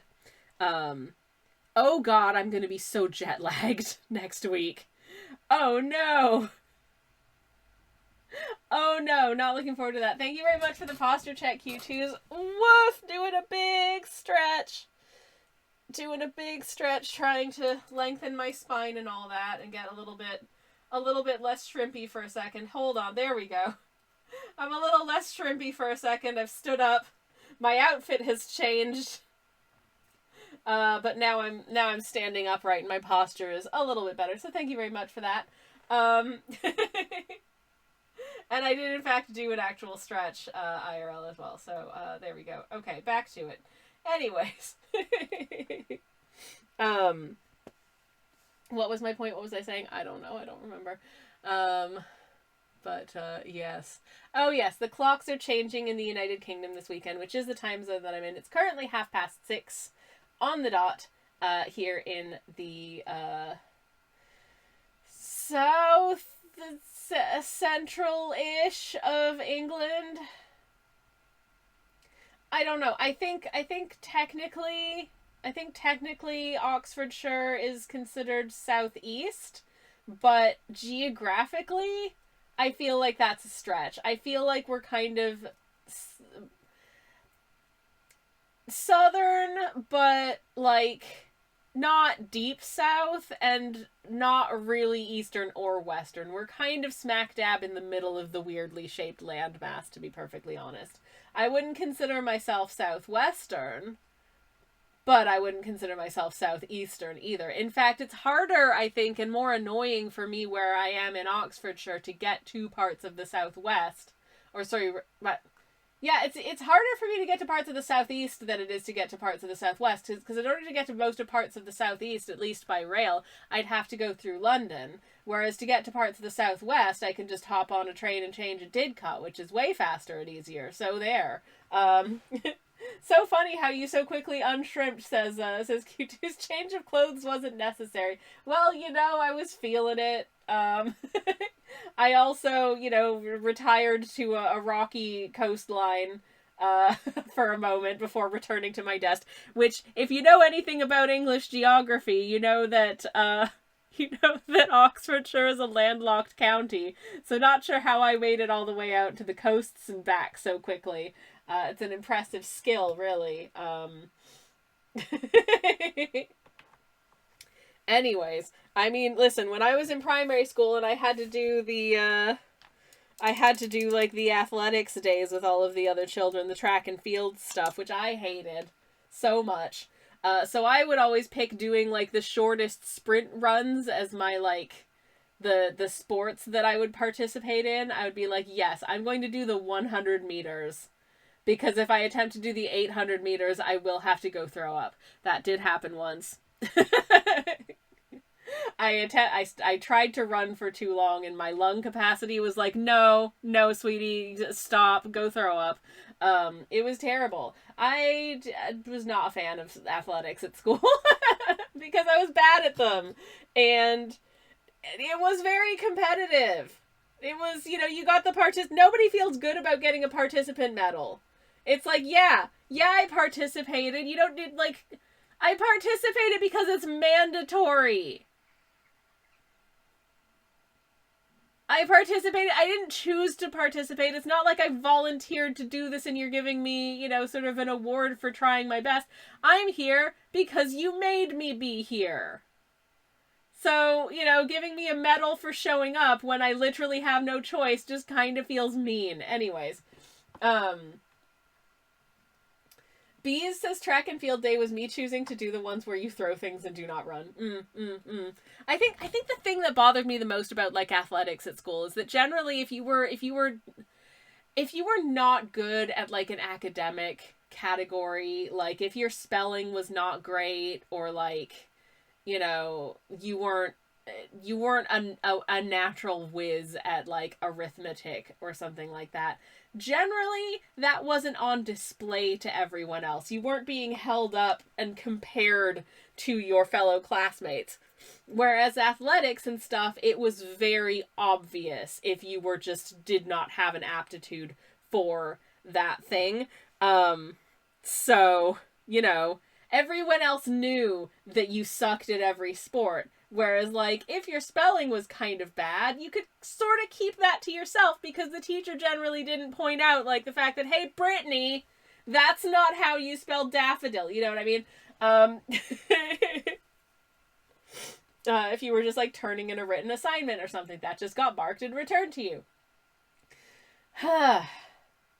So yeah, the abject shame of being bad at sports in school.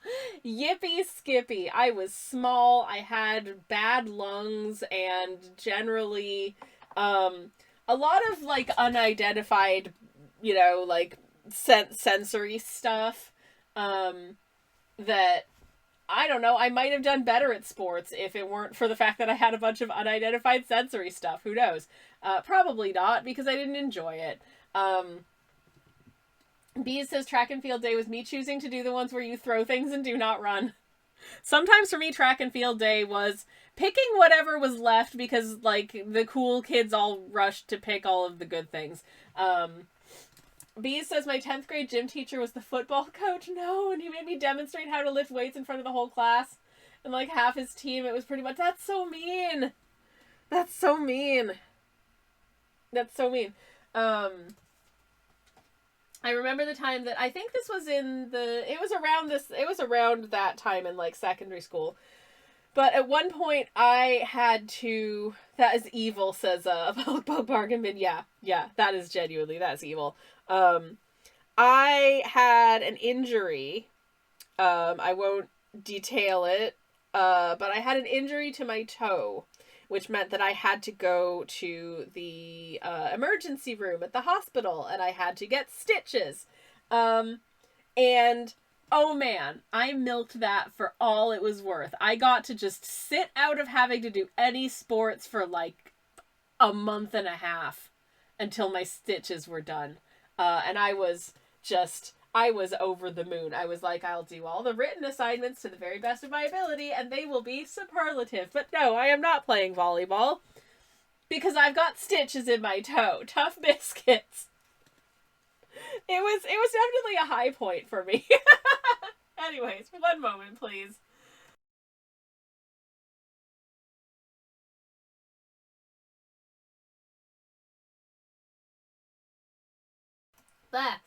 Sorry about that. Okay. Am I painting in these little dudes? Yes, I think I'm gonna start painting in these little dudes, which is, again, genuinely terrifying. But we'll make do as best as we can. Okay.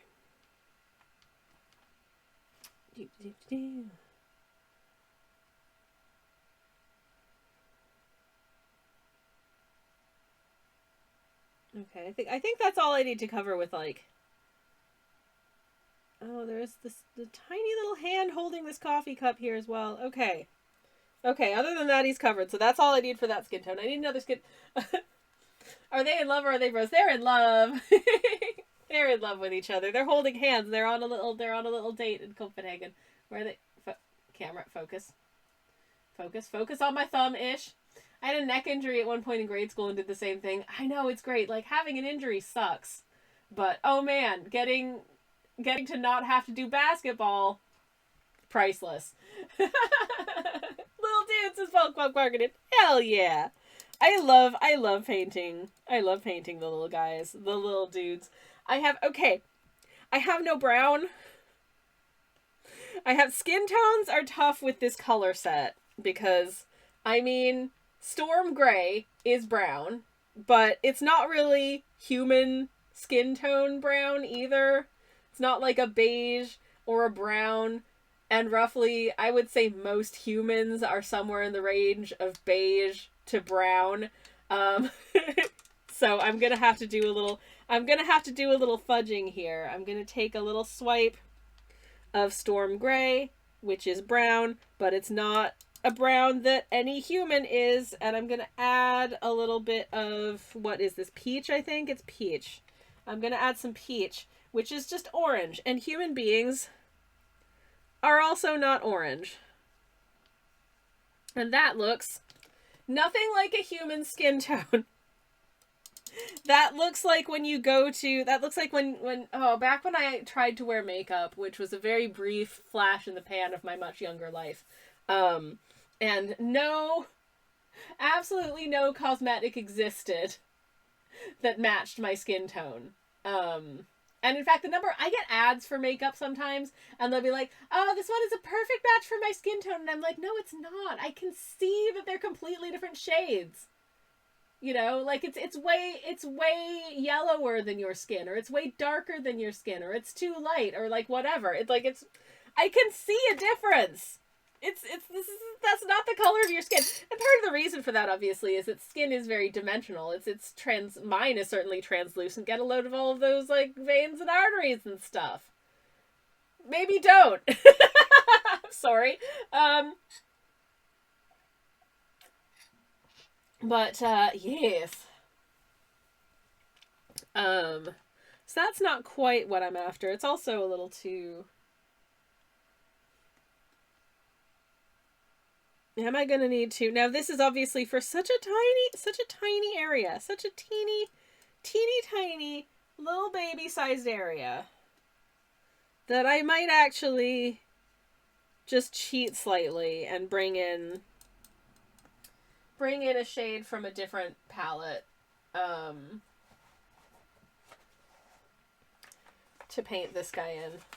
Because we have slightly more, I think, brownie browns, which I feel like either the brownie browns just work as, like either of these are passively close to a skin tone, potentially, but also will blend out to closer to a skin tone. Now that's a little, I feel like that, again, is still a little bit too, like, orangina. Which we don't want, but then that's not quite right either. Okay. I'm gonna mix both of these browns from this palette. But I think because I've got quite a lot of that, like, stormy brown, which is brown, but it's like a grayish brown, kind of fighting it up. You know what? I might just... Sometimes the best strategy is to just delete your art, and then sometimes the best strategy is to just delete your, the little lump of color on your palette and start over, and hope that nobody minds, that you're going off palette for this. Anyways, hello. Hello, Silver Moonlights, welcome in. Built like a question mark, hell yeah. Oh, you know, speaking of question marks, when I got married, I had someone give me as a wedding gift, which I absolutely adored. If you're familiar with Doctor Who, someone gave me a replica of the 7th Doctor's umbrella, which had like a question mark for a handle. And I loved it so much, and I lost it on the bus. You're married to Silver Moonlights? How many times do I have to talk about my moderator / spouse? Hello? Hello, they're married. Which is 7th Doctor, Sylvester McCoy. I will very quickly find you a photo.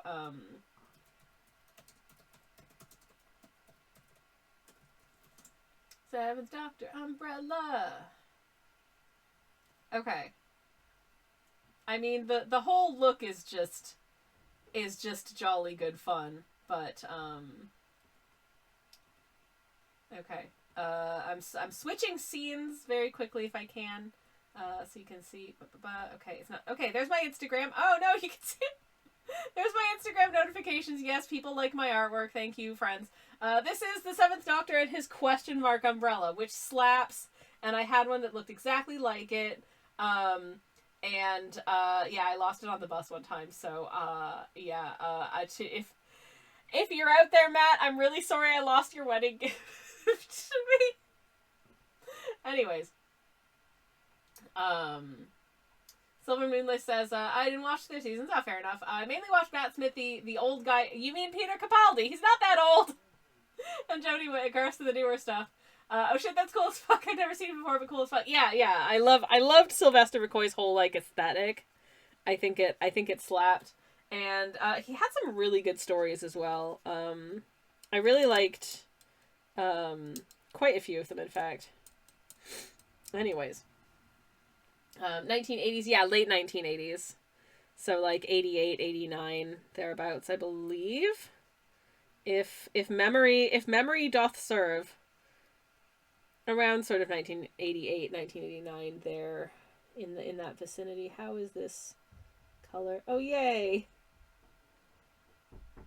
It's human flesh. Hooray. Was that, sweetheart, was that you?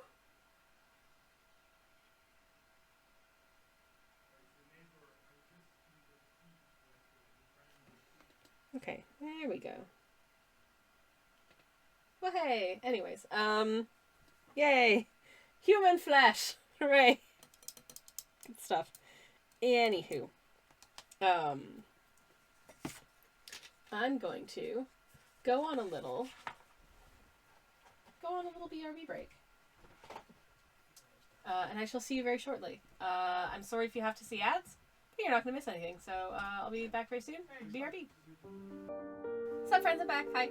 Thank you for sticking around. Hello. Chill classical music playing while I'm trying to listen to hard funk rap. I'm so sorry. I put music on during the break so people don't think that the stream is broken. And also because I think it's pleasant. But I don't have music on during the stream because I'm aware of the fact that, you know, not everyone's taste in music is the same, and people might want to listen to their own music while they're doing stuff along with stream. And far be it for me to interrupt. So, so here we are. But yeah. Anyways, what was I up to? Had a little kerfuffle, whilst on break. It turns out, I thought it was my moderator / spouse. It turns out someone was knocking at our front door. It was just our neighbor in a question, but yeah, I'm not used to unexpected people at my door. It scares me. I am an anxious little bean. I don't like having people. Oh God, we are having to change internet. We are remaining the same internet provider, but we are changing internet function. Basically, we're trying to find, just because we're going out of contract on our internet service provider. And that means that we had to, you know, like, re-sign up to a new contract. So that is forthcoming, but what it means is that the only, like, contract packages that they had available were the super fast fiber broadband, which is not what we currently have. And so they have to come and, like, do an installation for this new internet, which is basically going to be, in terms of speed and stuff, exactly the same as what we've got now. But they have to come do installations and stuff. So I am very much looking forward to having people come to my house between a very wide set of hours in the day. And I'm not going to be able to stream that day because I don't know whether or not the internet is going to be up. But that's not for about 3 weeks from now, and I will let you know the schedule on the Discord. But because I don't know what's going on with the internet on that day, I'm going to have to be absent from stream because there's a very real chance that someone will be futzing around with getting our new internet set up. So I don't know how continuous the service will be while they're doing that. And also, I will just need to be kind of present and bimbling around and not, you know, talking to people on the internet and painting while the person is here, because that's also really cringe and embarrassing. Anyways, I'm gonna mute for 1 second again. I'm sorry.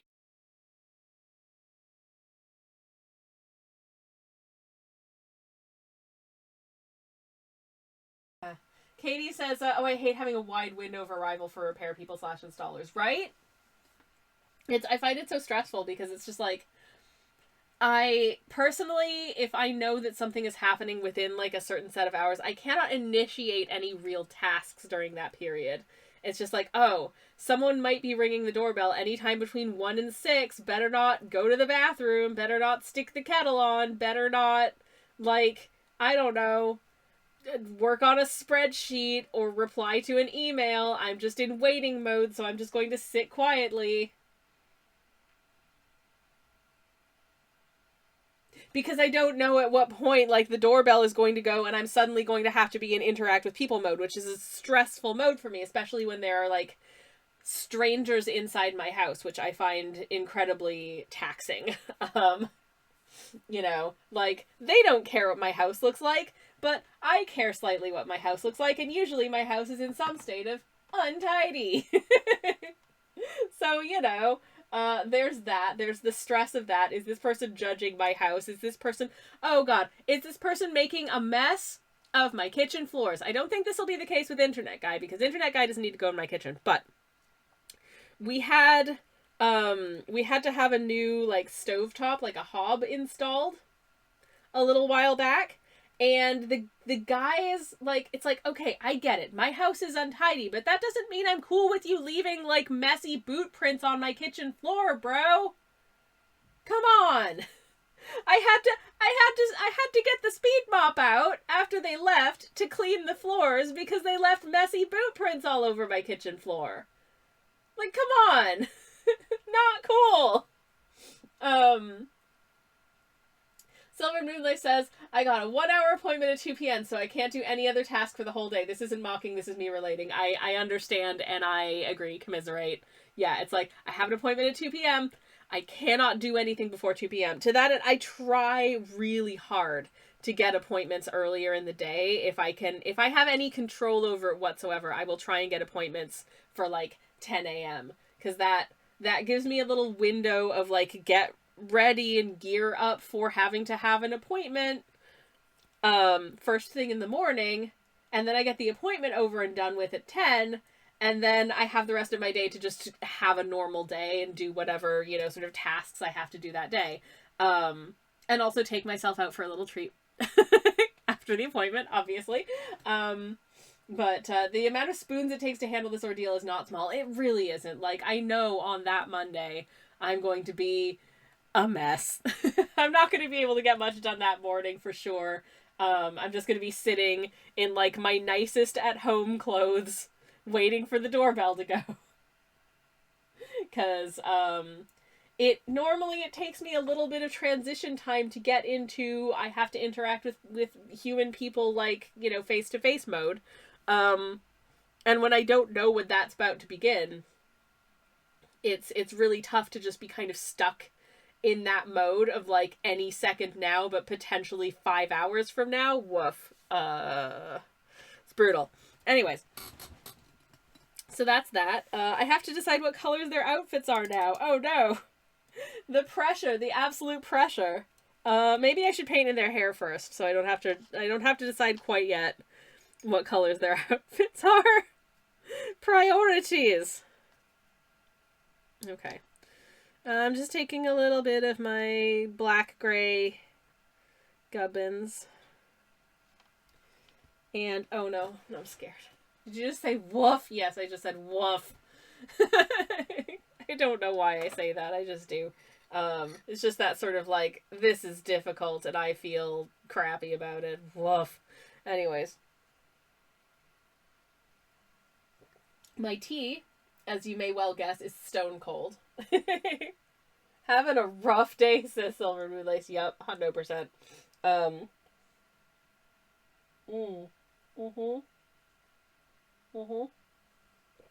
Some little bits of loose leaf tea got into the bottom of this cuppy, and I don't really want to just drink an entire... Your tea, what tea is it? It's turmeric and pineapple. Like a fruity situation.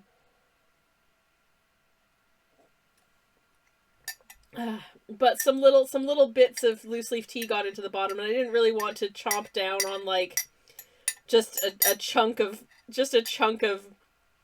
watered down turmeric, so I was having to sip that very carefully. Cause yeah, like, how do you do turmeric tea? Like wet no, it was, like sort of dried chunks. It was, it was like a ready-made tea with, like, you know, sort of dried pineapple and dried turmeric and some other bits in it. It was very nice. But I don't normally have fresh turmeric in the house, or if I do, it's like frozen and then I'd like grate it down. But normally I just use, if I was just making something with turmeric in it, I would just use like powdered turmeric. Just because it's just, I mean, it's dead cheap as well. I do like, there is a drink that I like to make that's turmeric and cocoa powder with cinnamon and a little bit of black pepper. It's so cozy. It's so cozy. Powdered turmeric doesn't dissolve in water very easily, though. I agree. What I do is I take a spoonful of maple syrup and I like stir it into the maple syrup. It stirs more easily into the maple syrup. Make sort of a paste out of that, and then I add that to my hot milk, like, beverage. I had some pineapple and black tea when I went to Hawaii, and it was pretty great, says Bees. Ooh, that sounds so nice. That sounds so nice. I love that for you. Hell yeah. But, yes. Anyways. Yeah, it is generally cheaper here by a pretty substantial margin to use powdered turmeric rather than fresh. You can get fresh turmeric at the supermarket, but it is nowhere near as cheap. And I am nothing if not a tremendous little cheapskate.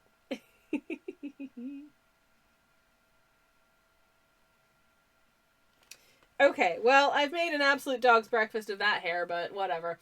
Thinking of what to do about the friend who's low-key aggravating, but also low-key silver moonlight.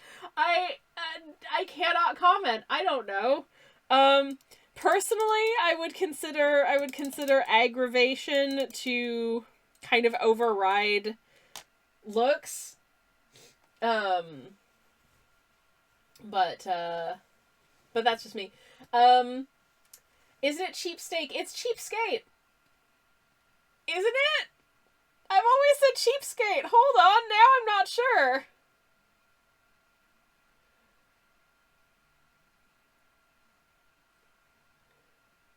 Yeah, a cheapskate is a person who doesn't like to spend any money. That's me, because I don't have any.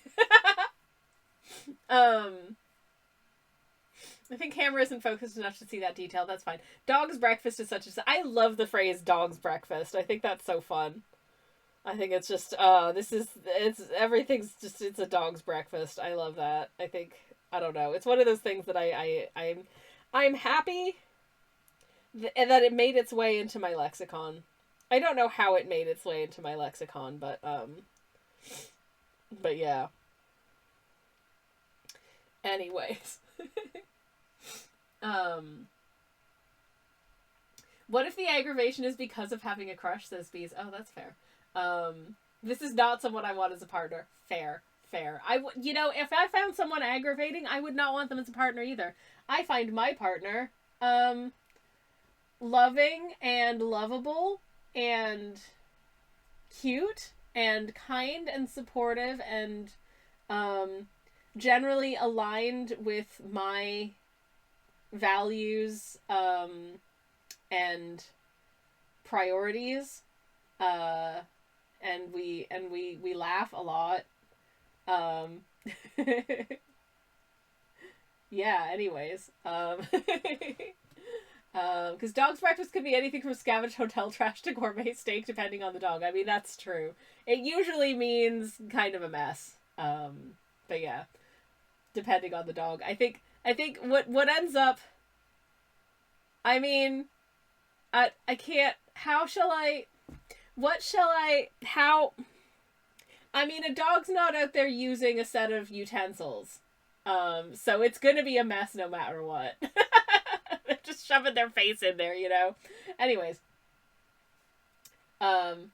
It's fine to, you know, it is fine to just, appreciate someone aesthetically. It's fine to just appreciate someone aesthetically. You don't have to date them. You can just be like, hey, this person's good looking. I wouldn't want to date them, but they look nice. I don't know. I don't really fancy people in that way generally. I mean, like, sometimes I'm like, I can see that this person is objectively good looking. Okay. Bees says, I saw a dog using a skateboard. Who says they can't use utensils? Are we sure that a skateboard is a utensil? I feel like that's stretching the definition a smidge. But maybe that's just me. Okay. Second little guy. So, oh, this brush is too wet. Oh no. Second little guy's hair.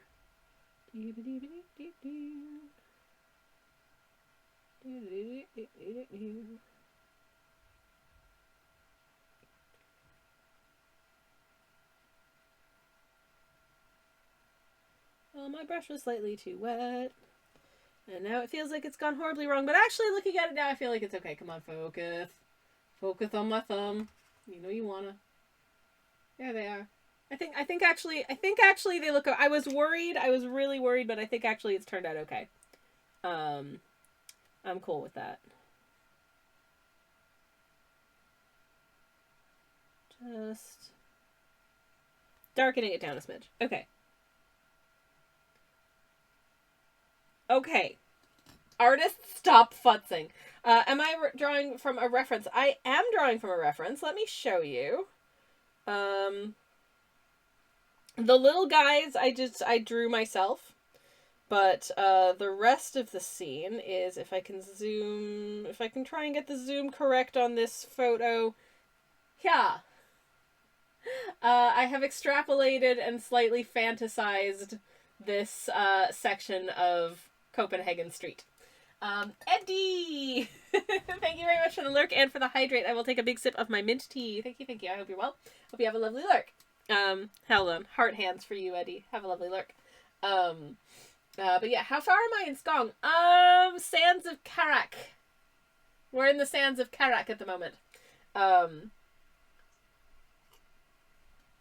Having a terrible time. I hate it there.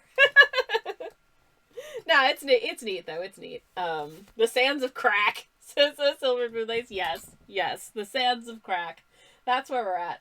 So I'll be programming note. We'll be going back to the sands of Crack tomorrow. On Silksong stream in the morning. The cones. The ding dang cones. I don't like them. I don't like them at all.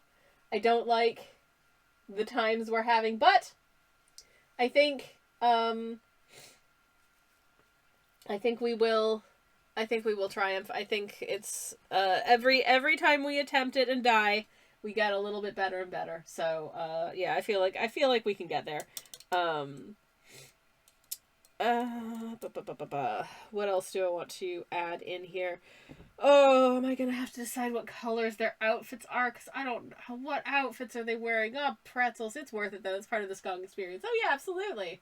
Absolutely it is, Moonlace. I completely agree. You know, even when I'm suffering, I'm still having fun. Otherwise, I wouldn't still be playing Silksong. This is the slowest playthrough of any human being ever in the history of the universe. No one has ever played it slower than me. I may be the worst to ever do it, but at least I'm having fun, and hopefully it's a cozy time hanging out with me. That's the important thing. I don't know if that's true either, but hey, you know, like, it's fine. Anyways, I apologize again for the snuffies.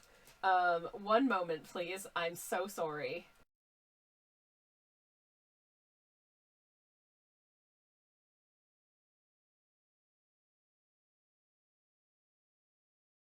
Okay.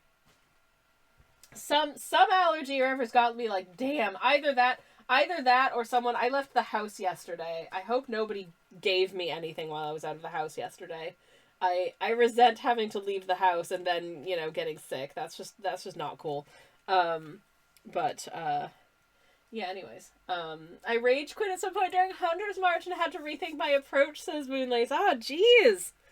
I mean, Hunter's March was tough. There are some really challenging bits of Hunter's March. I think also, as with a lot of these things, because it is a game where you can approach a lot of areas from different means and in different order in a lot of places, it probably also depends on when you do certain things. Like, I think I did Hunter's March quite early. And it was rough.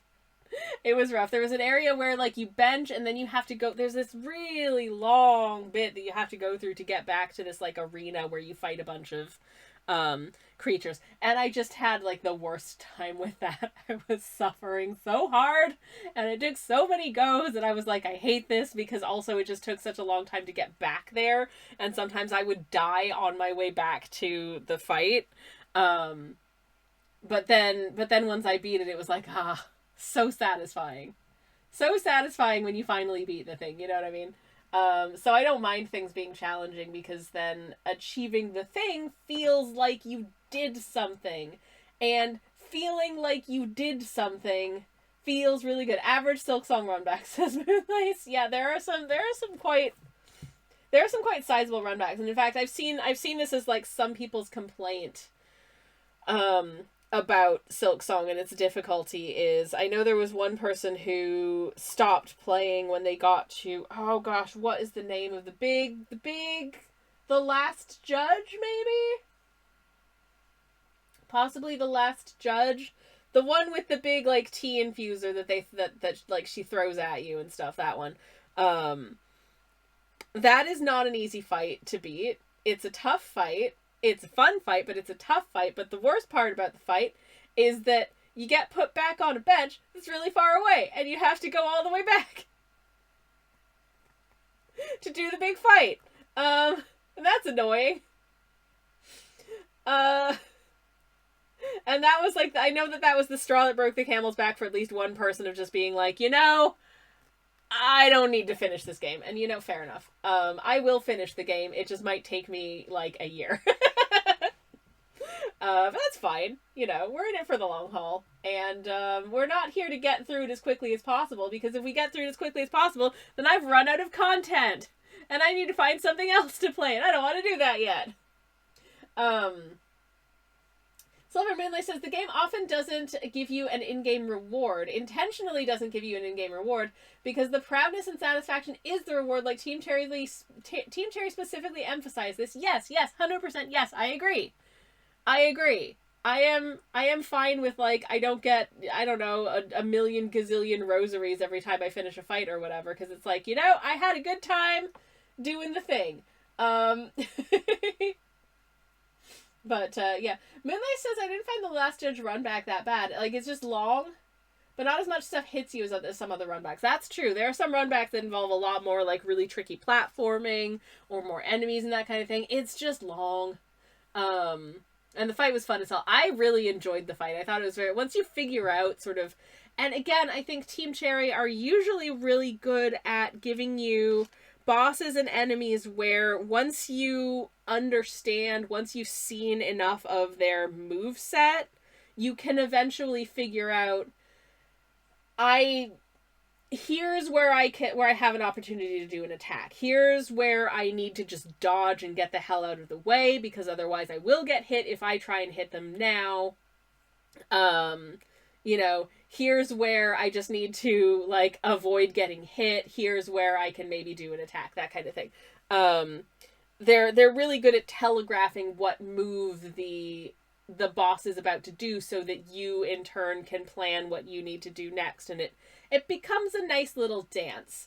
Some of them, it takes a number of goes to get as far as figuring out the dance, because you just get your ass handed to you so quickly in the first instance that it's just like, okay, well, that lasted 10 seconds and I died, and now I have to do this whole ass run back again. And I think that's the frustration of the run back, is sometimes, for me anyways, it takes me a long time to get past that I am just dying within 10 seconds of the fight phase because of the amount of time it takes me to get back to actually do the fight again. I think that's my one thing about like long run backs is that like I just like have less actual time to practice the fight because it takes me so long to return to the fight only to be there for 10 seconds, die, not have learned anything, and then have to come back again. It takes me 5 minutes to get back there. Anyways, but yeah, Moonlight says, and also here's why I need to mentally calm down. Like, I don't know, I think Silksong taught me a lot of patience and divergent thinking. So 90% of your playtime is just walking. Yeah. Yeah. Yeah. Which can be frustrating. I absolutely feel that, but you know.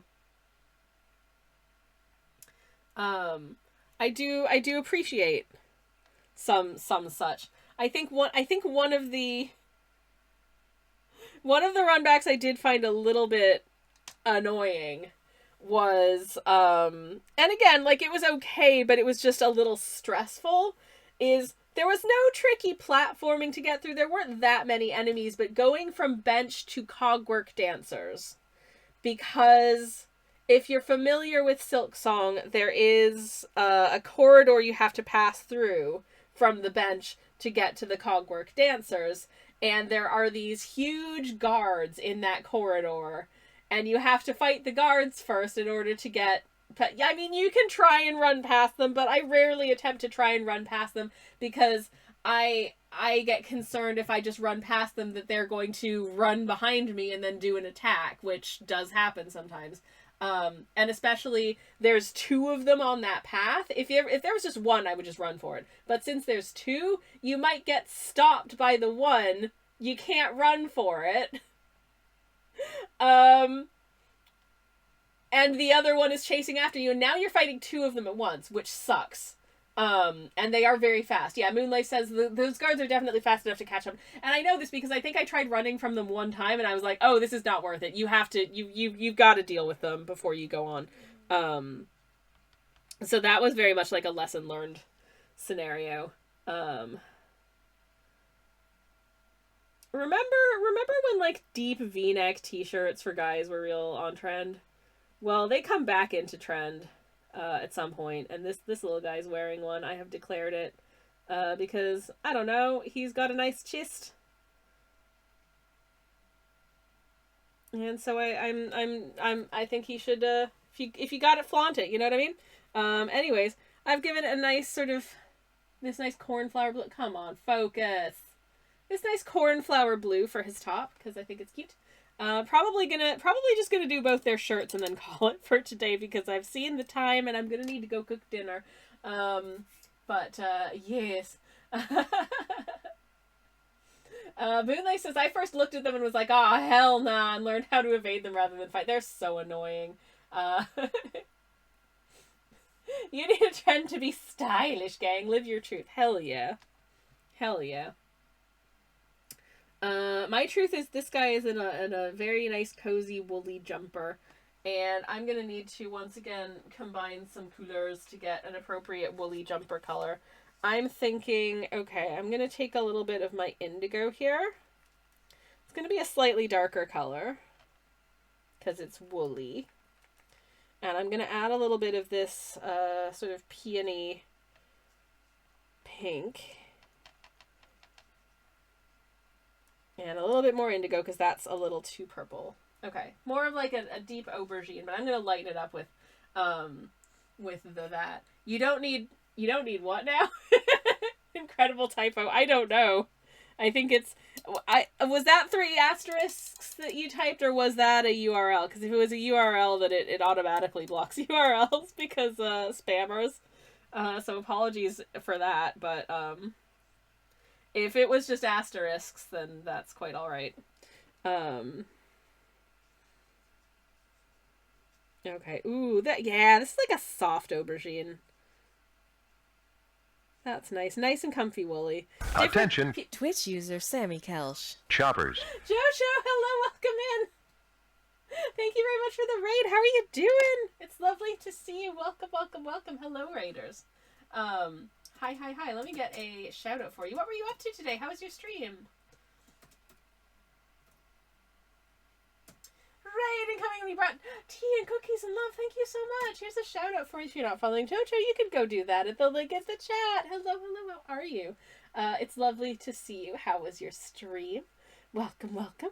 We're just finishing up a couple of details on this piece. It's obviously not done, but we're not gonna stick around too long, I'm afraid. But I will stick around long enough to say hello and welcome your lovely people into the stream. For anyone who's new here, hi, hello. My name is Twitch user Sammy Calsh. I'm a variety streamer. I do cozy art streams on Mondays and most Thursdays. I do cozy game streams on Friday mornings and every once in a while on a Thursday if I'm feeling extra spicy. But today I'm just feeling regular levels of spicy, so we're painting in a bit of this little scene in Copenhagen, and I think it's coming along quite nicely. But additionally, Jojo, if you have any like artwork or anything like that that you would like to share, I'm working on a line in a hot air balloon. Oh, bless! If you want to share your work in progress, if you've got anything else that you want to share, like on your socials or whatever, you are very welcome to whisper a link in my direction. I'd be very happy to share with the class. But if you just want to chill, or if you need to raid and run or anything like that, we are art tax optional, so that is entirely up to you. But I will get another shout out for you in the chat regardless. And I will thank you once again for the raid. I really appreciate it. In case anyone's wondering what my art looks like when it's done, I can show you. Maybe. Not this. That's not my artwork. That's Sylvester McCoy. Hold, please.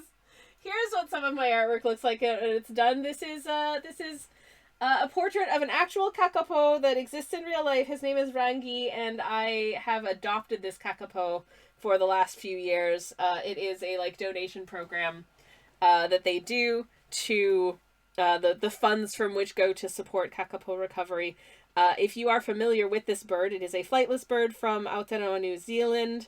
They are hecking adorable, and excitingly, it is currently baby making season. So little eggies are hatching up and down their habitat, and it is a very hopeful time. We hope that they will have many, many healthy babies that survive to independence. Because they're currently not counting the babies because they don't count them until I think 6 months of age. Just, you know, for assurance purposes. Currently I think about 240 that exist at all in the world. So really hoping that the numbers swell a little bit with this baby making season. They also don't make babies every year. So the way they make babies is very complicated. But we love them very much, and so I did a portrait of this one, who is a very sweet friend, a little while back, and yeah. Anyways, so that's my burb blurb, and that's what my art looks like. Does it also look like a chunky lime IRL? That is exactly what they look like. They don't make babies every year. That's interesting. Says Moonlight. They yeah. So basically, basically, their breeding has to coincide with a good season for the fruit of specifically the rimu tree.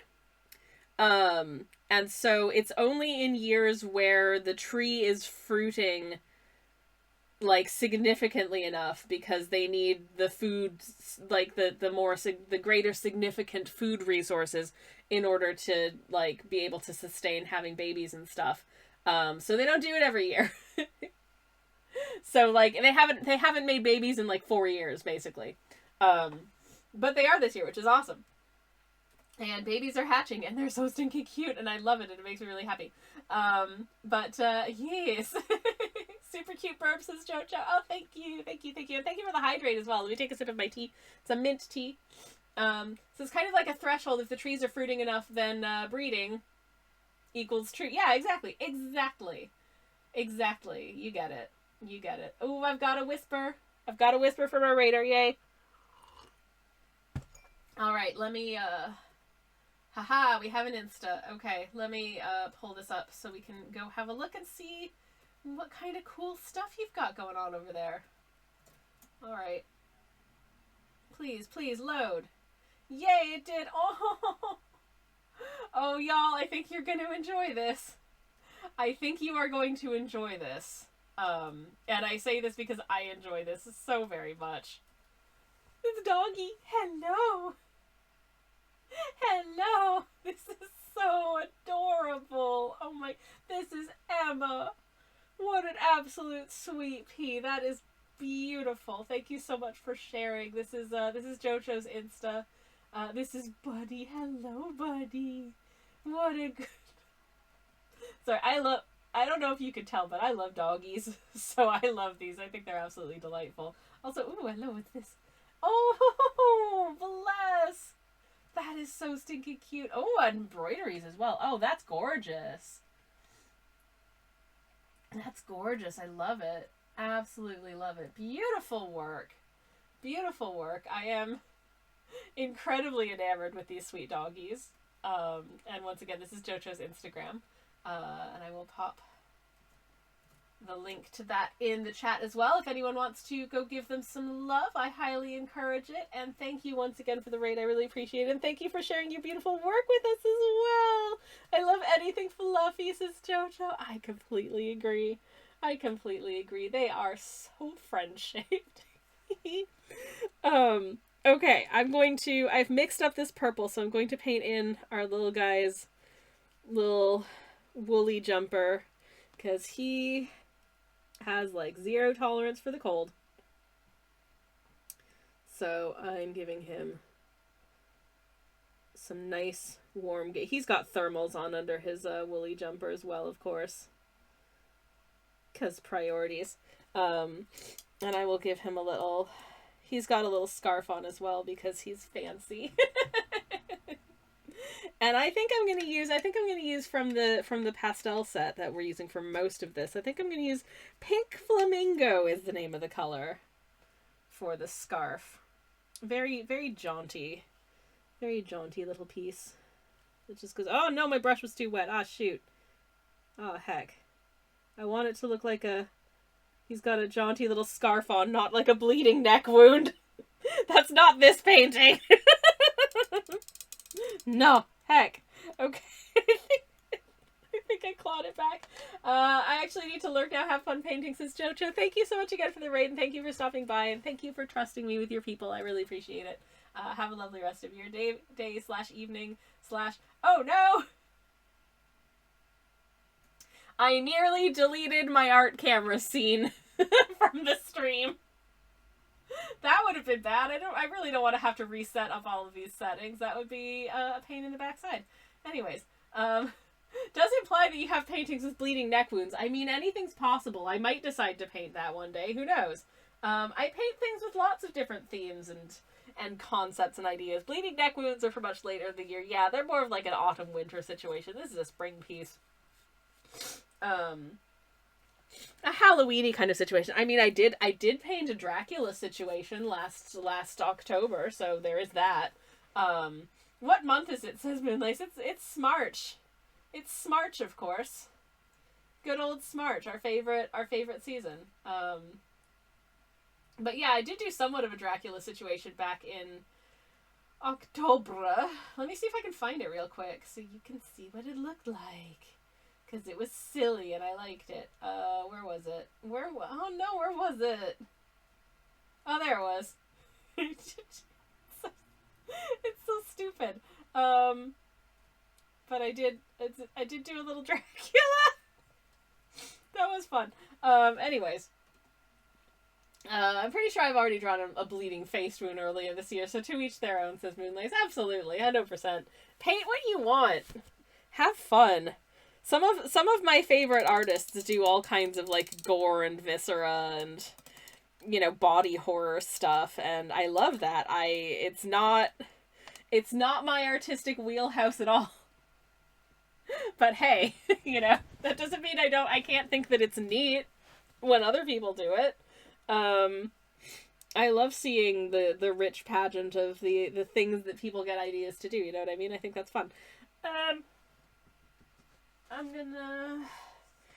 gonna make some changes to my artwork because I've decided that this is a nice woolly jumper. Maybe it's got some little additional details on it that that are like different colors. So maybe if I just color block these sleeves in so they're like kind of greenish, and then put a little sort of greenish edge on the bottom. Yay, I think that's cute. I think that's really cute. I like that. Okay, good. I did it. I did it.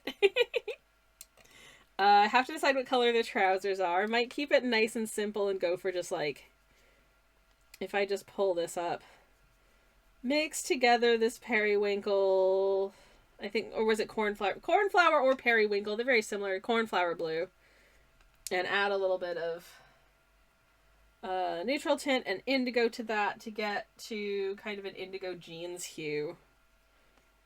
That's a nice basic. That's a nice basic bottom.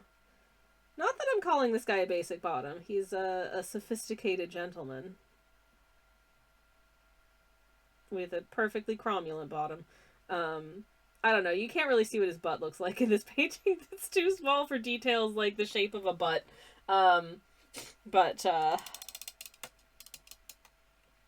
Never mind. Classic t-shirt and jeans vibe from this little fella. I need a basic bottom. I've got a very comfortable bottom for sitting on. That's one of the benefits of being the distribution of fat that I have on my body, is that I do have quite a comfortable. I've got a comfortable bum for sitting, which is the dream, honestly. I would, considering the amount that I sit, if my butt was not a comfortable butt to sit on, I would be a little bit sad, honestly. Okay, I'm just ever so slightly warming up this sort of grayish black color, and I'm going to use that for this guy's trousers. Thusly. Dun, dun, dun. Oh, that's gone horribly wrong, but it's fine, don't worry about it. That's not the kind of bottom I'm having. Yeah, sure. I have a bony bottom, wink, wink, but I've gotten used to it by now. Yeah, I figure whatever you're used to is just normal for you. But truly, I haven't the foggiest. Anyways. I mean, I've been many sizes in my life, but I've always been comfortable, at least. I'm just gonna do black shoes. Keep it nice and simple. And also, yeah, you can also have black shoes. Keep it nice and simple. Basics. Yay, you love to see it. Okay. I'm going to mute again for just a second. I do apologize, and then I'm going to find someone for us to raid because it's getting pretty late, but one moment, please.